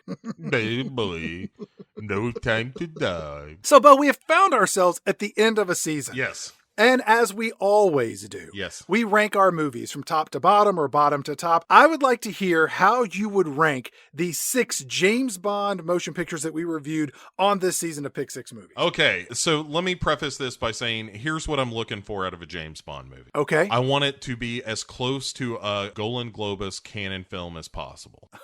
Okay. Because that's what I want. I want crazy action. I want ridiculous shit. So that is where I live. All right. From worst to best. The worst of the season for me, On Her Majesty's Secret Service. Okay. Next, Goldfinger. Okay. The third worst of the season, this film, Spectre. Keep going. Next is Die Another Day. Okay. By no means a good movie, but some decent action here and there. Next is A View to a Kill, hometown favorite, Christopher Walken. And the top of the pops here, Chad, License to Kill, the James Bond movie in which there are crazy semi-missile stunts and a dude getting eaten by a shark. That's what I want from these movies. Okay, but I'm going to read you my list from worst to best. Uh-huh. My worst is License to Kill. Sure. Followed by A View to a Kill, then Die Another Day, Uh-huh. Spectre, Goldfinger, and my top is On Her Majesty's Secret Service. So if I did the math correctly on this, our lists are the exact opposite. Yes, they are the mirror images of one another. Let me explain my rationale. I put On Her Majesty's Secret Service at the top of the list because I adore the story of George Lazenby, so that's got a soft spot in my heart. I put Goldfinger second because it is such an iconic film of setting the stage for all the other movies. Spectre number 3 just because of the production quality and the acting. I put Die Another Day at number 4 because it's less creepy than View to a Kill. And then finally, I like the villain in A View to a Kill because of Christopher Walken's performance. And then lastly, License to Kill because it's not even a James Bond movie. It's just some guy chasing after cocaine dealers. I rank them in order of likelihood of me watching them again. I think if that's the case, it was a 6-way tie for you. But I'm more likely to watch License to Kill than I am Goldfinger, which is, I know, crazy, but that's... You told me that, hey, in No Time to Die, that the new Felix Leiter gets half-eaten by a giant alligator. Well, now you piqued my interest. Easy enough. So, Bo, would you care to tease next season's theme, which, since I chose the theme for this torturously long season of James Bond films, it is up to you to surprise me with what you want to talk about for the next 6 episodes. Well, Chad, I was thinking, hey, what could be worse than a bunch of spy movies? What came to me was, hey, what about a bunch of made-for-cable channel original movies in a season we are entitling Once in a Lifetime, in which we are going to be looking at a panoply Of David Byrne films? No, of Lifetime original movies. Really? Yeah, our first to celebrate the holidays, Chad, Yes. is a delightful little Christmas confection by the name of A Very Nutty Christmas. Is it about people shitting? No, and it's not about balls. The clumps. Please be clumps. Please be clumps. No, it's a nutcracker figurine, what comes to life. And murders people. No, he just wants to be loved, and Sabrina the Teenage Witch is there to help. What's the runtime on this movie? That's going to be a cool hour and 20 minutes. Half a Spectre. I'm in.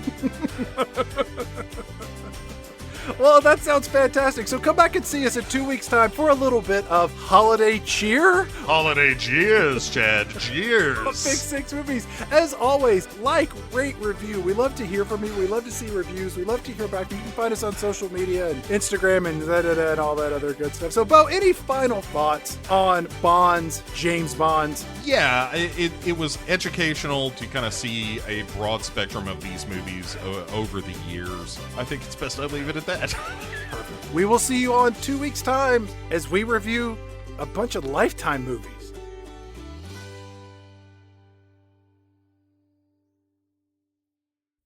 So, Pick Six Spot, what did you think about that episode? The show was very surprising. May I say something to you directly, Pick 6 bot to human number 2? Absolutely. This is not based